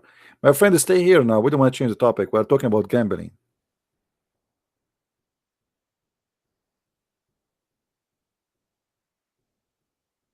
Any Abdul?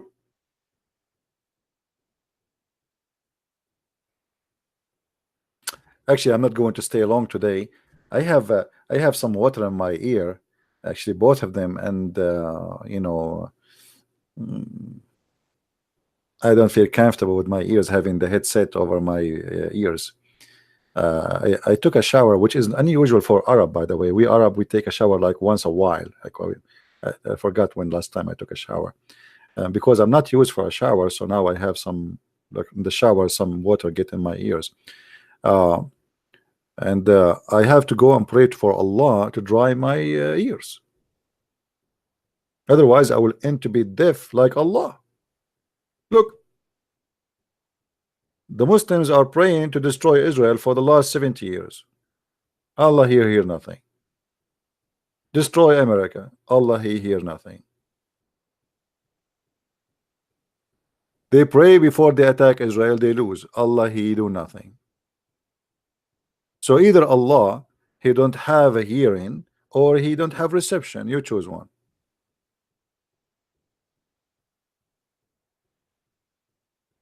You think if I shake my head 3 times it's going to work? All right, that's a good advice. That's okay. That's okay. All right. Anyway, guys, I think we have no Muslims today, and oh, we have a Muslim actually. Hold on. Hello. Yeah, hello. Yes, my friend. How are you? I'm very fine. I'm actually calling from Nigeria. That's wonderful, my friend. How is Nigeria doing? Nigeria is very, very fine. Very fine. I heard that the Muslims are kidnapping girls and Boko Haram, following the Prophet Allah's steps. Well, if you're going to start like that, I can still tell you that Boko Haram does not represent Islam. Why they don't present Islam? Yes, those are religious extremists. We have them in almost all religions. We have them in Christianity. Really? Yes. Where in Christianity we have Boko Haram? No, you don't understand what I mean. I never said Christianity has Boko Haram. What I'm saying is that Boko Haram are religious extremists of Islam. Okay, what makes them extremists for you? What making them extremists for you? Yes, it's because they went to, as in, too far. I'm not going to say it now. They were. Hello?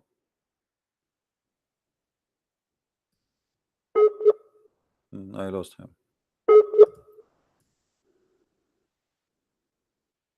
Close your app, my friend, so we can hear you. Say again, please, if you hear me. Are you there?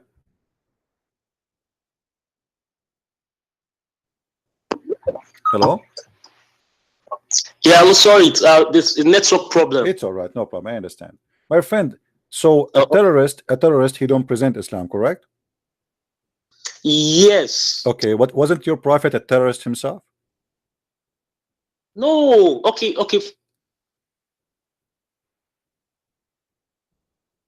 Say again. Say again. I lost you. Say again, please. Say again, please. I lost you.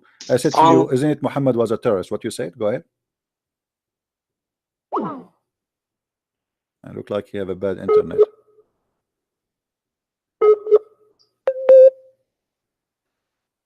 Are you there? Hello. Yes. Close all the apps. Yes, I am. If you have apps running, please close so you can have better internet. All right. Now, wasn't your prophet a terrorist himself? Now the question is, did Islam started from Prophet Muhammad? Okay, hold on. Why you are avoiding the answer? I mean, is your prophet himself was a terrorist? Yes or no? Or are you saying to me that your prophet is not a Muslim? Or he was a bad Muslim? Prophet Muhammad was not a terrorist. Prophet Muhammad was not a terrorist. Well, I have a hadith in front of me. The hadith in front of me, it says Muhammad saying, I've been victorious by terrorism. Okay, no. Let me get this straight. Let me get this straight. I believe. No. Let's get this straight.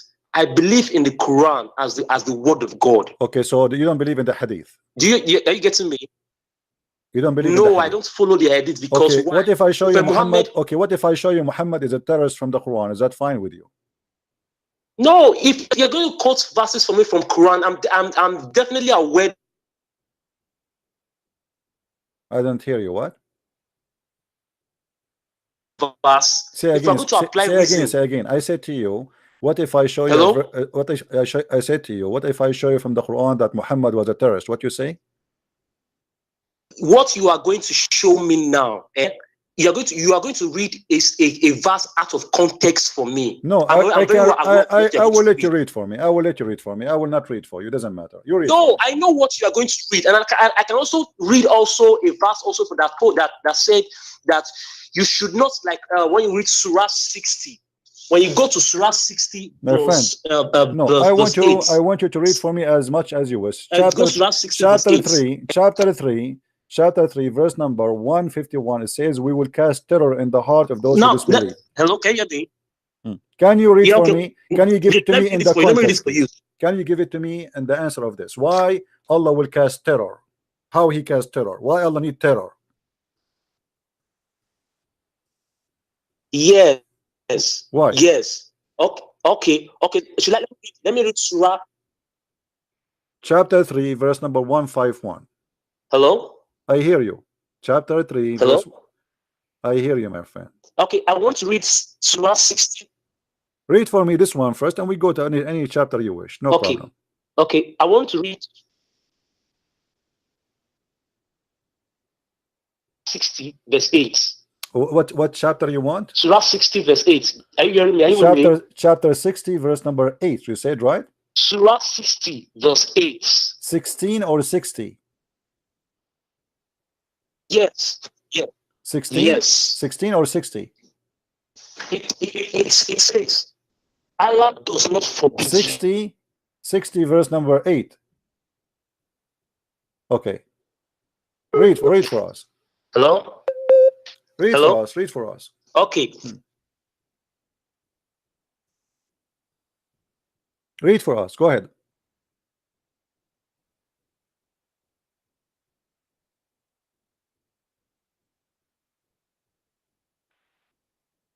Hello.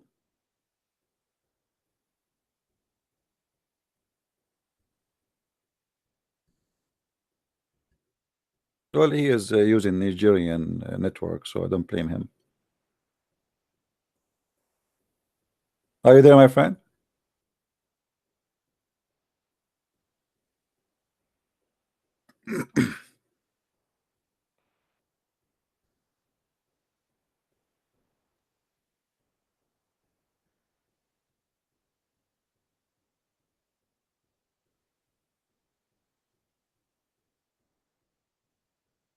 He's gone.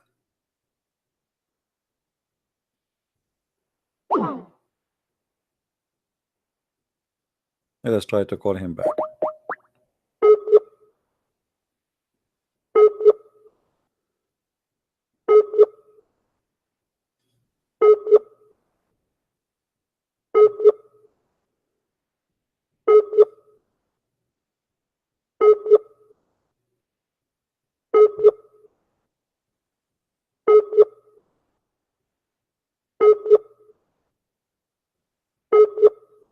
All right, look like he is there.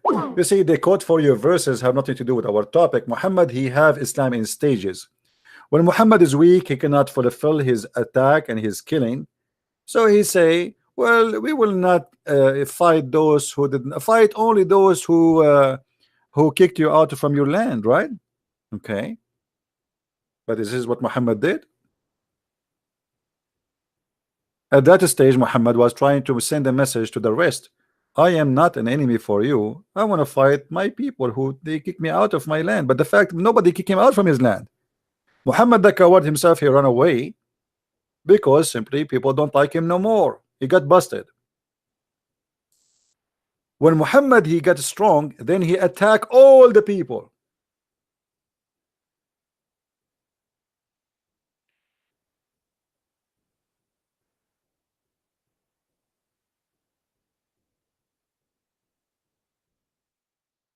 The Muslims, they call for us, or they quote for us abrogated verses in the Quran to fool us.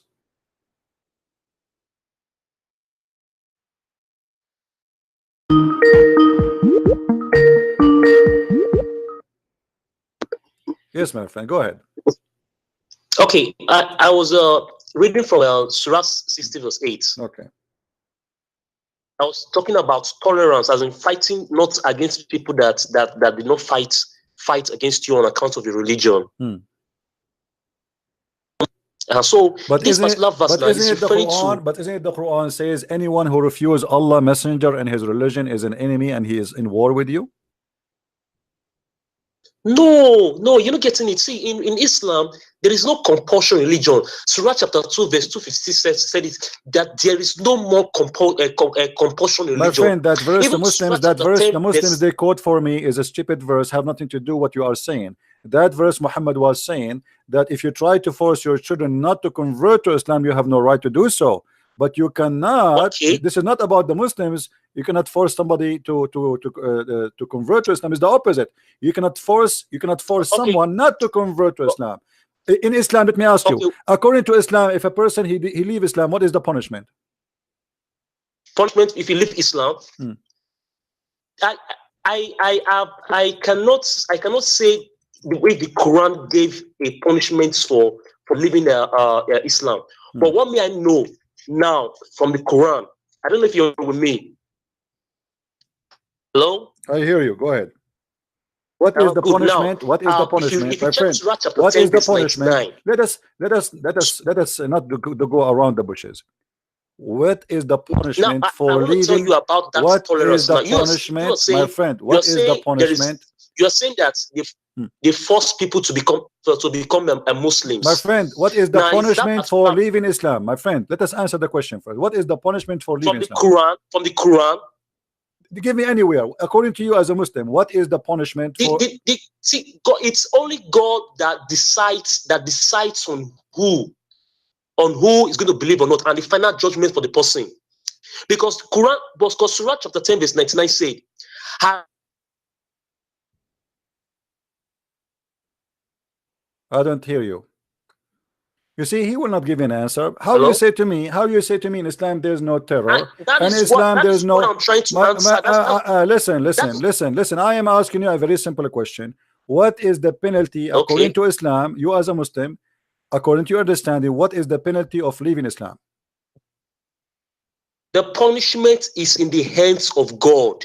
It is God who will decide what to do with the person. The punishment is punishment of God? Because it's not a man. A man cannot decide.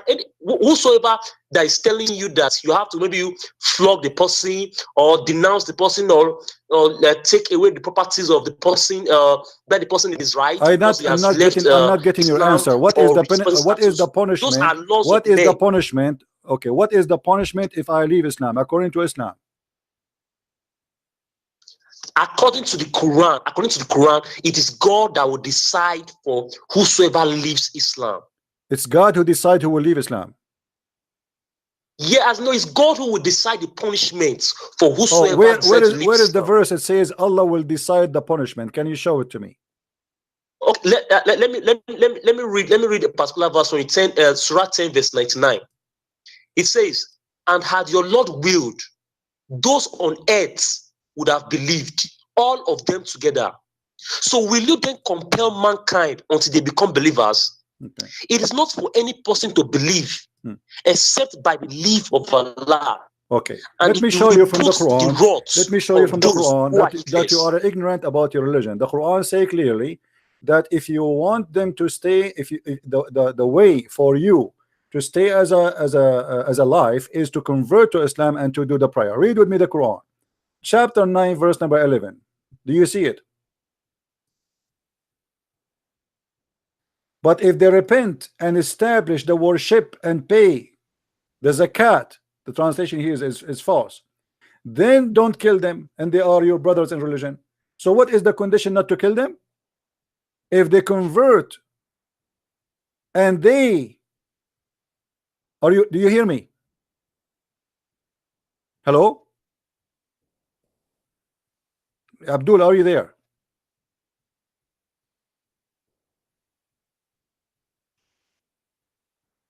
Hello? Oh boy.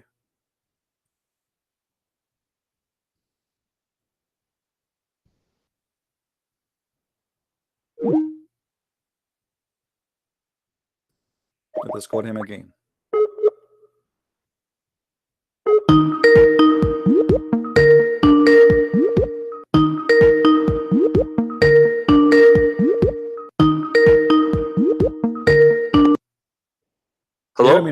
Okay, in chapter 9 verse number 11 it says that if you fight them and they do pay the zakat and they accomplish the prayer, then don't kill them, they are your brothers. Does it say that? Yeah. Okay. Yes. So what does that mean? That's mean if you are what is required for you to stay alive and the Muslims will not kill you, if you pay the zakat and if you establish the prayer and if you are doing what Islam teach you to do, then we will not kill you, correct? Yes. Okay. Yes. The verse after it, hold on. The verse after is saying, but if they violate their oath, what is the oath they are talking about? This is taking shahada. If they violate their oath after their covenant, what is the covenant before? Hold on. The hold on. It's explained. No, don't lie. It's in the front of you. It says, if they repent, establish regular. Who is the one is going to establish the prayer? Please. Abdul, who is the one? No, explain to me. Who is the one required to establish Islamic prayer? You give me the answer, please. Not the oath. You're saying the oath. If they go against the oath. My friend, I'm asking you. You are the one who says to me, don't take things as out of context, right? Okay, the context in front of us. The verse number 11, verse number 12. Now, if they establish the prayer, if they repent, and they establish the prayer, and they do the zakat. There we go. We lost the connection again. Are you there? Hello? Okay, my friend. So yes, I am. If they pray, we don't kill them. If they pray and pay zakat. Okay, do you hear me? You hear me? Hello? I hear you. Do you hear me?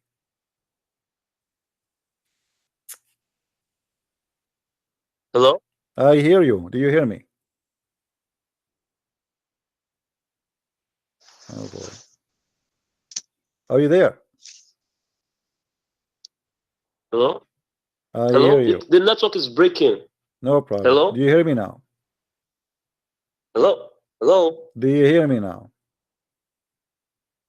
Yeah, I can hear you. I can hear you now. As you see in verse number 11, it says that if they pray to Allah and establish the regular prayer. Surah chapter what? Surah chapter what?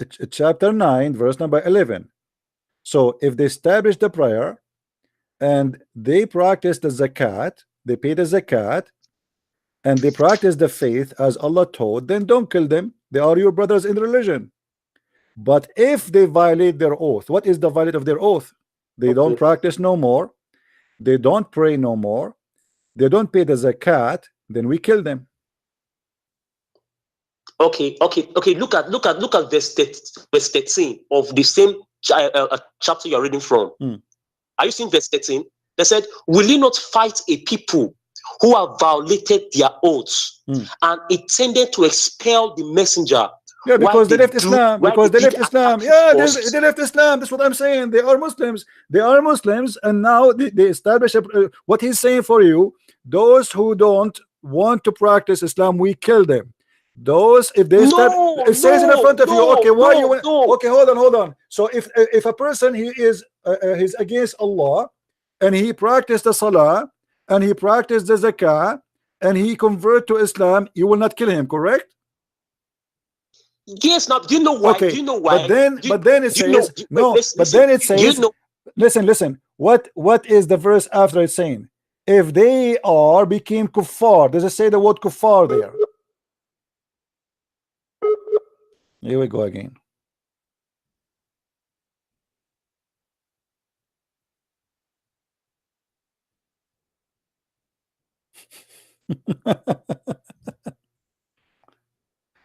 Oh boy.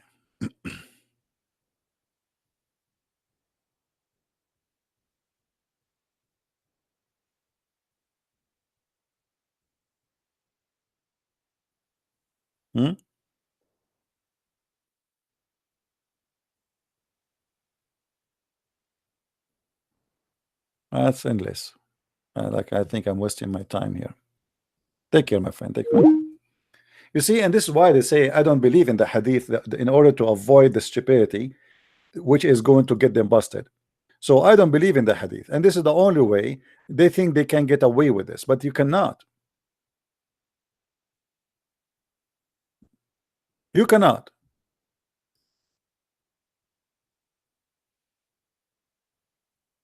Who are you to say I believe in this and I don't believe in this?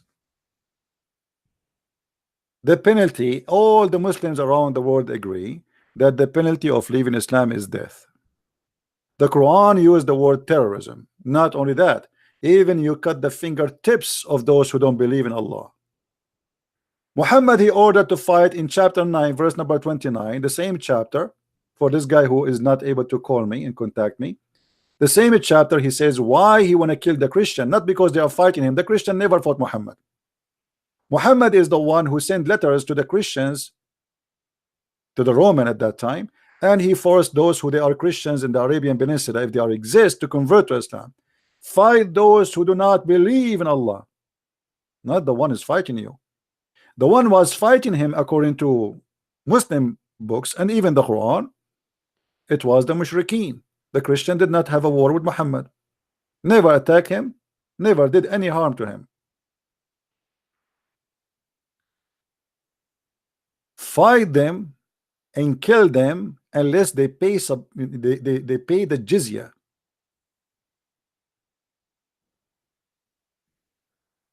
So they lie to you and they say, we fight you only because you kicked us from our land. Well, did the Ethiopian kick you out from your land? Did the Roman kick you out from your land?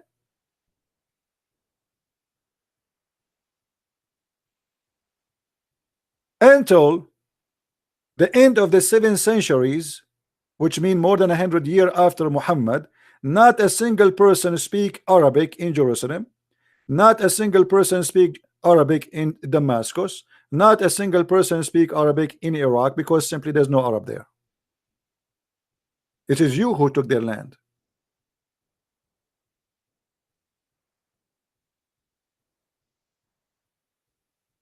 Muhammad, he sent the 3 letters to 3 kings saying convert or else.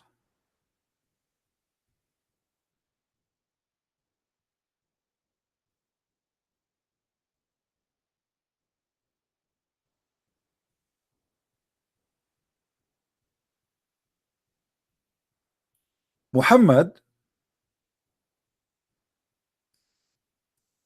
he established a covenant with the disbelievers, and he said to them, we will have a peace agreement. In the same chapter, when Muhammad gets stronger, he said, declaration of immunity from Allah and his messenger to those pagan who you have contracted a mutual alliance. So here we go, we wash my hand from all the agreement. I will not kill you unless you fight me.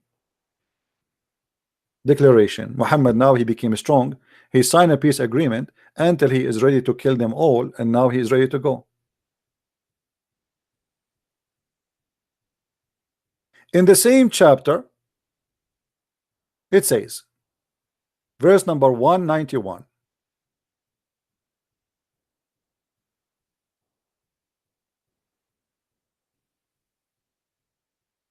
actually in verse number chapter 2, not same chapter. Let us go. This chapter is very long, very funny, disgusting at the same time. So you will see here Muhammad saying the following.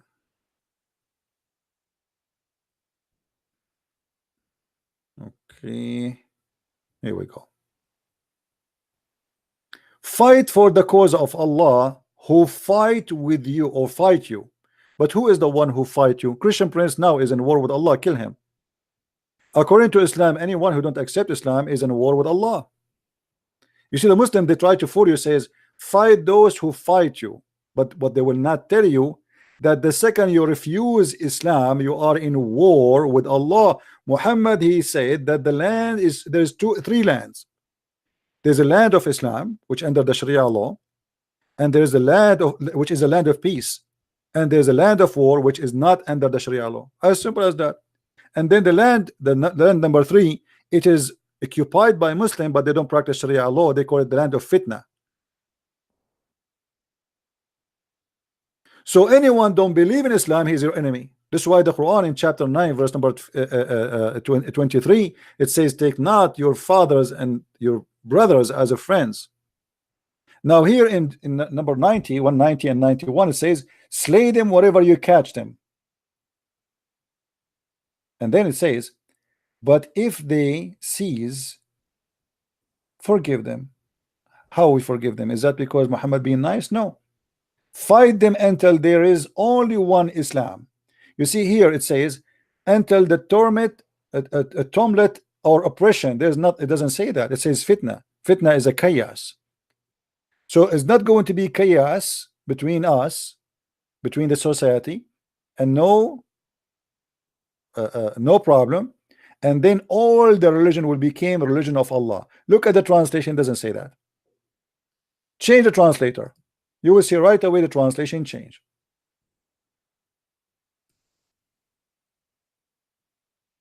Let us see someone else. Or let us see. I don't know. All of them, they are funny. Ahmed Raza Khan. Let us see. This is new. And fight them until there's no mischief remains. That's better translation. Mischief. What mischief meant? It's not to accept Islam. And only Allah is worshipped. So do you see what the mischief is? When they say to you, we fight only those who fight us, fighting them is not to accept Allah. This is why this Abdul, he tried to run away from what Muhammad said. I've been ordered to fight and kill all mankind until they accept Islam.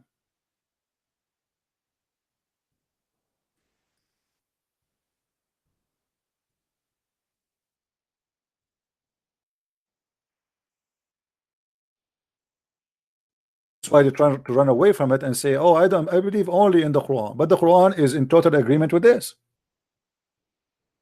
I have been commanded to fight against the people. Till what? Till they stop fighting me? No. Till they became for peace? No. Actually, the Quran forbid the Muslims from crying out for peace, and I will show you the verse. So I have been commanded that I would fight against the people till they declare that there's no God but Allah. So what is the condition to cease fire? Is to declare there's no God but Allah. And what else? And when they profess that there's no God but Allah, their blood and their money is granted by security. So Muhammad is saying clearly, if you don't convert to Islam, I will kill you, I will take your money. Muhammad in different hadith, he make it more clear that even if you don't pray, if you don't do zakat, if you don't do salat, if you don't even eat as we eat, if you don't pray in the direction of we pray, still he will kill you, even if you say shahada. I have been ordered to kill, not to fight. By the way, here the word qatala mean fight, to kill the people till they say none the right have to worship but Allah. And if they say so, pray like our prayer, face our qibla, slaughter as we slaughter, then and only then their blood and their property is secured from our hands. Muhammad is a thief. So if you want your blood and your property to be secured from Muhammad, from taking it and killing you or raping your wife, convert to Islam and pray as he pray and he slaughter as he slaughter, and that's it.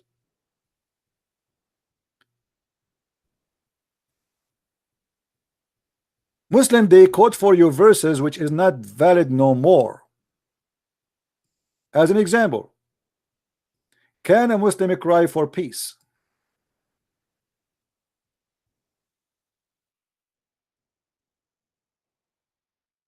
Absolutely not.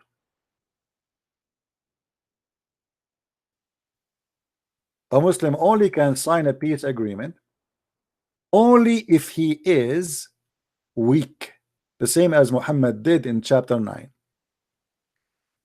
Be weary and faint-hearted, crying for peace when you should be the uppermost. What does that mean? Israel today is uppermost, not the Muslims. So it's okay to sign peace agreement with Israel. But this is not a peace agreement. This is temporarily. Until we are the uppermost, and then we attack back. This is what Muhammad did. So the Muslim, what they try to do, they quote for you verses which is abrogated, not to be followed, where Muhammad as a warmonger, he used as a stages to accomplish his kingdom. So when he was weak, he have no problem to sign peace agreement. Fight not those who don't fight you, because you don't want to tell the people, I'm not going to fight all of you. And then he said, fight all mankind until they say there's no God but Allah. So the agenda of Muhammad come in stages, and all the Muslims agree in that. In the beginning, Muhammad actually was not violence because he was weak. He cannot be violence. They will kill him in 2 seconds. But Muhammad, after he got the warrior as-Sa'aliq simply are the outlaw. You see, if you go in the hadith, we search for word Sa'aliq.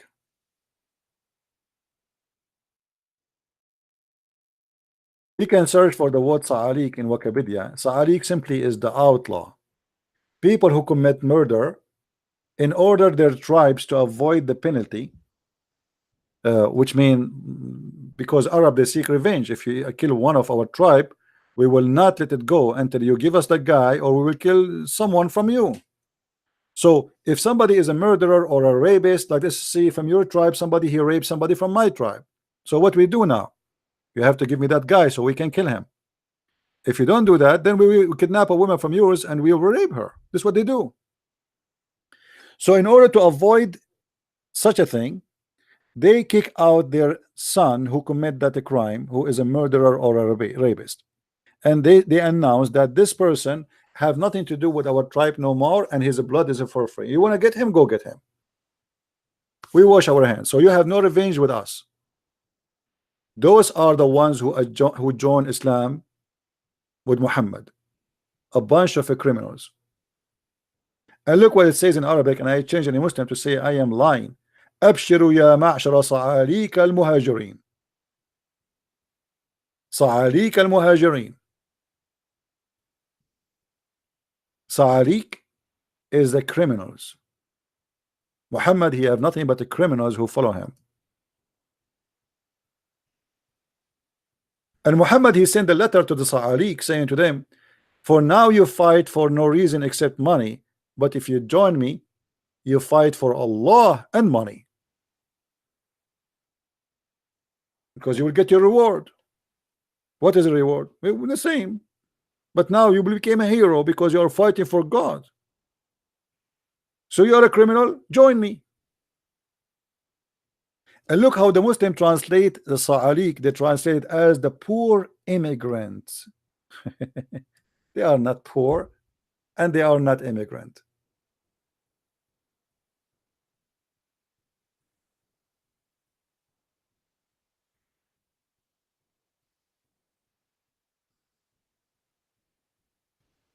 There is a very well-known war. It's called the War of Apostate.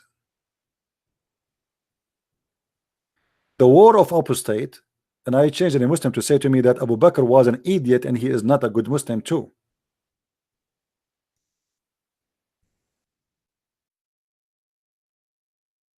When Muhammad he passed away or killed by poison, as the hadith says,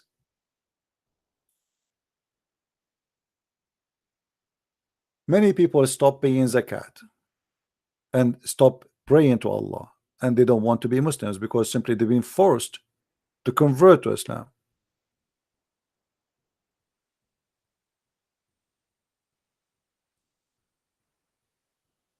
And then right away the gang, the Sa'aliq of Muhammad, the one who they are making living just from killing, they decide to go in war to force again people paying money.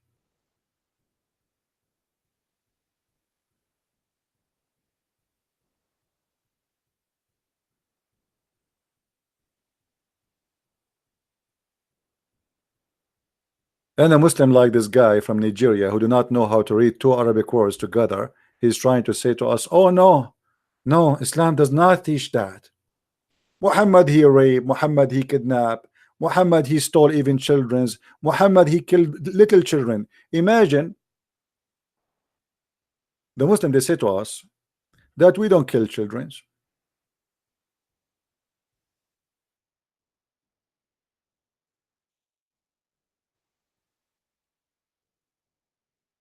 That's a big fat lie.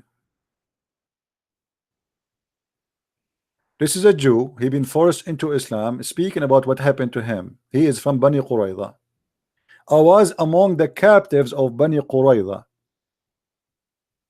They, the companions, examine us and those who had begun to grow hair in their pubic area were killed. Doesn't mean you are just 9 years old. You know, I told you, Middle Eastern, we are hairy. Since early age, you have a hair on your body. So if you are 9 or 8 years old and you have some hair there, they kill you.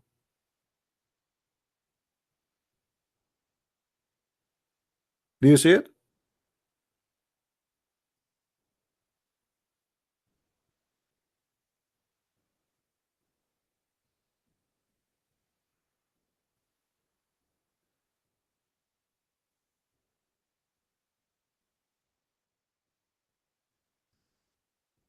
And this is terrorism. Okay, now they are not fighting you. You see that they see the lie. They say to us that, oh, we fight only those who fight us. Okay, now those are your prisoners. Even the Quran says that take no prisoner, kill them all. Take no prisoners.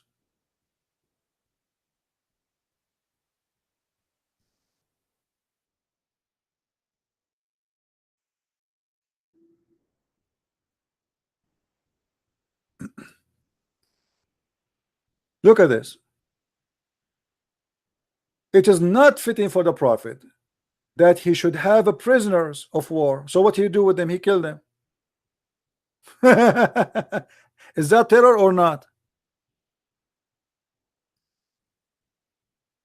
Is that Quran or this is a weak Quran?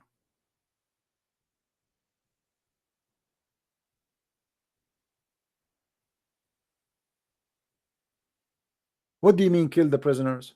Why you want to kill them? They surrender their arms. The same what happened to the Jews, the stupid Jews. They put their arms down. They thought he is going to be a man of justice. He's claiming to be a prophet of God. Okay, we will not fight you. He slaughtered more than 900 men after they put down their arms. Stupid. At least if you fight, you will kill from the enemy as much as you can before they kill you.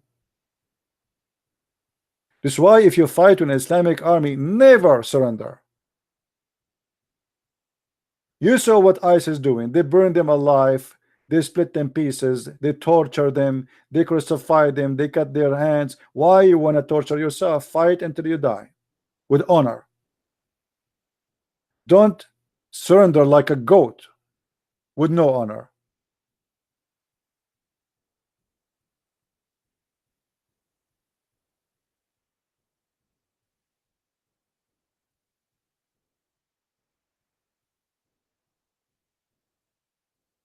As you see, it's not fitting for a prophet to take prisoners. So what do we do them? Kill them.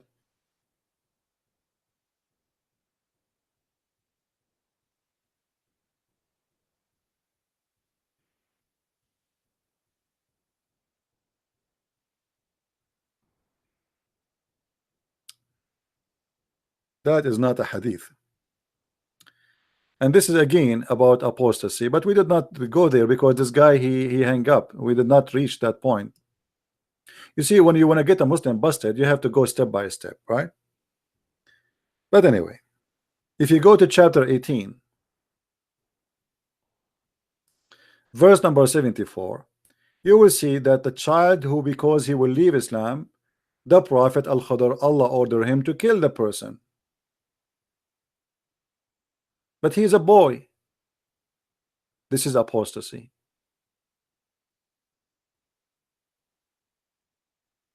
Then they proceed until they met with the young man. He slew him.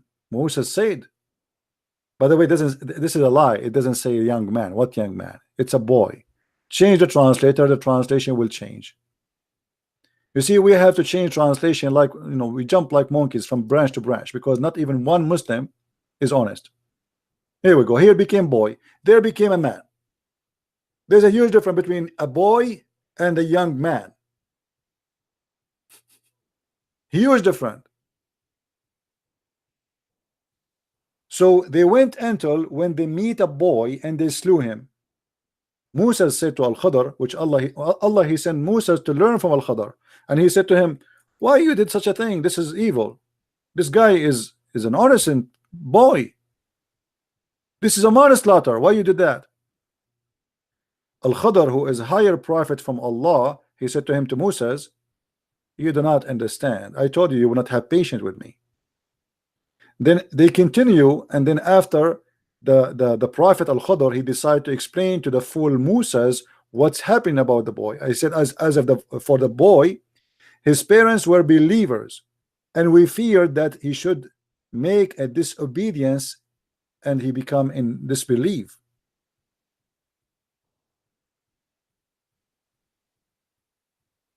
You will notice here the word kufr is taken off. It says wa kufran. He will become a kafir. Change the translation again. We have to change the translation every what you can do. Let us go. Let us see this guy Maududi. Doody. As for the boy, his parents were people of faith, and we feared that lest he should plague them with transgression and disbelief. And here the funny, the boy did not even leave Islam yet he been slaughtered, and he's a boy.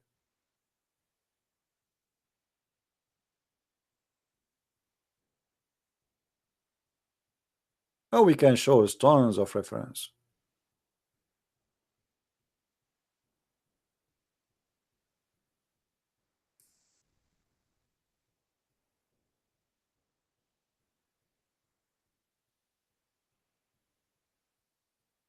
And since when you want to kill a child because you fear that one day he will leave Islam? What about you? You wait until he leaves Islam. And they say to me that apostasy is not in the Quran. We can show you there's tons of verses. We are not done. But this guy, he cannot call me, and funny Muslims. But I'm sure he is listening, he's watching.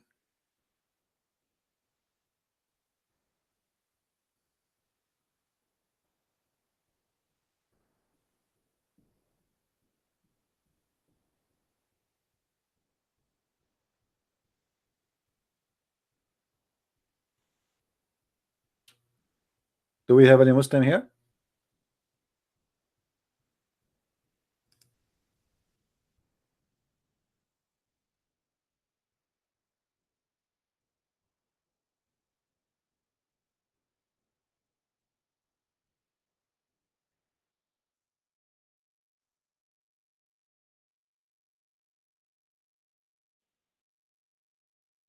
Abdul?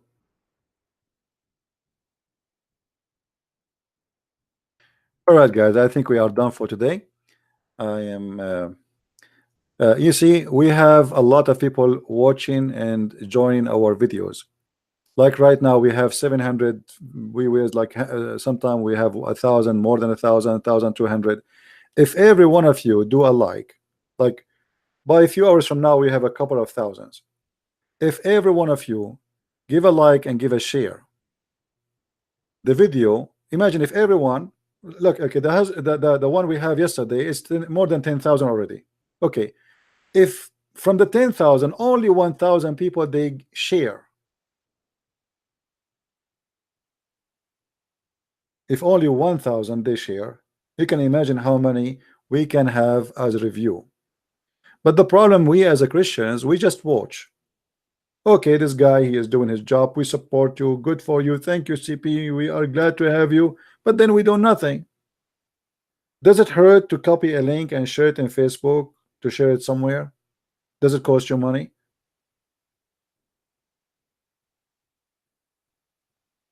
Is it hard? Does it cost you time? If a Muslim make a video, stupid video, you will see how the Muslim, they will give him 100,000 view like in less than a month. Our videos stay for weeks, and then we have what, 15,000, 20,000, 30,000, because Muslim, they sponsor their cult.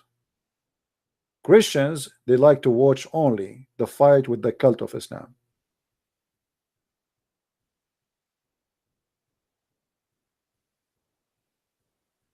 So each time, please, when you see our videos, not only my videos, anyone who is fighting this cult, make it as a habit. Do something, be part of the fight, and cost you no money. You don't use your voice. You don't spend your time, your eyes hurt. Like, no, my eyes really are burning. Yesterday I finished, my eyes was hurting me for an hour. They are dry, they are hurting. I cannot even look at the TV. You're just copy the link and share it. What you will lose? And by doing that, maybe you can change the life of somebody, get the blessing of the Lord. Bring somebody out of the cult of Islam, show the truth.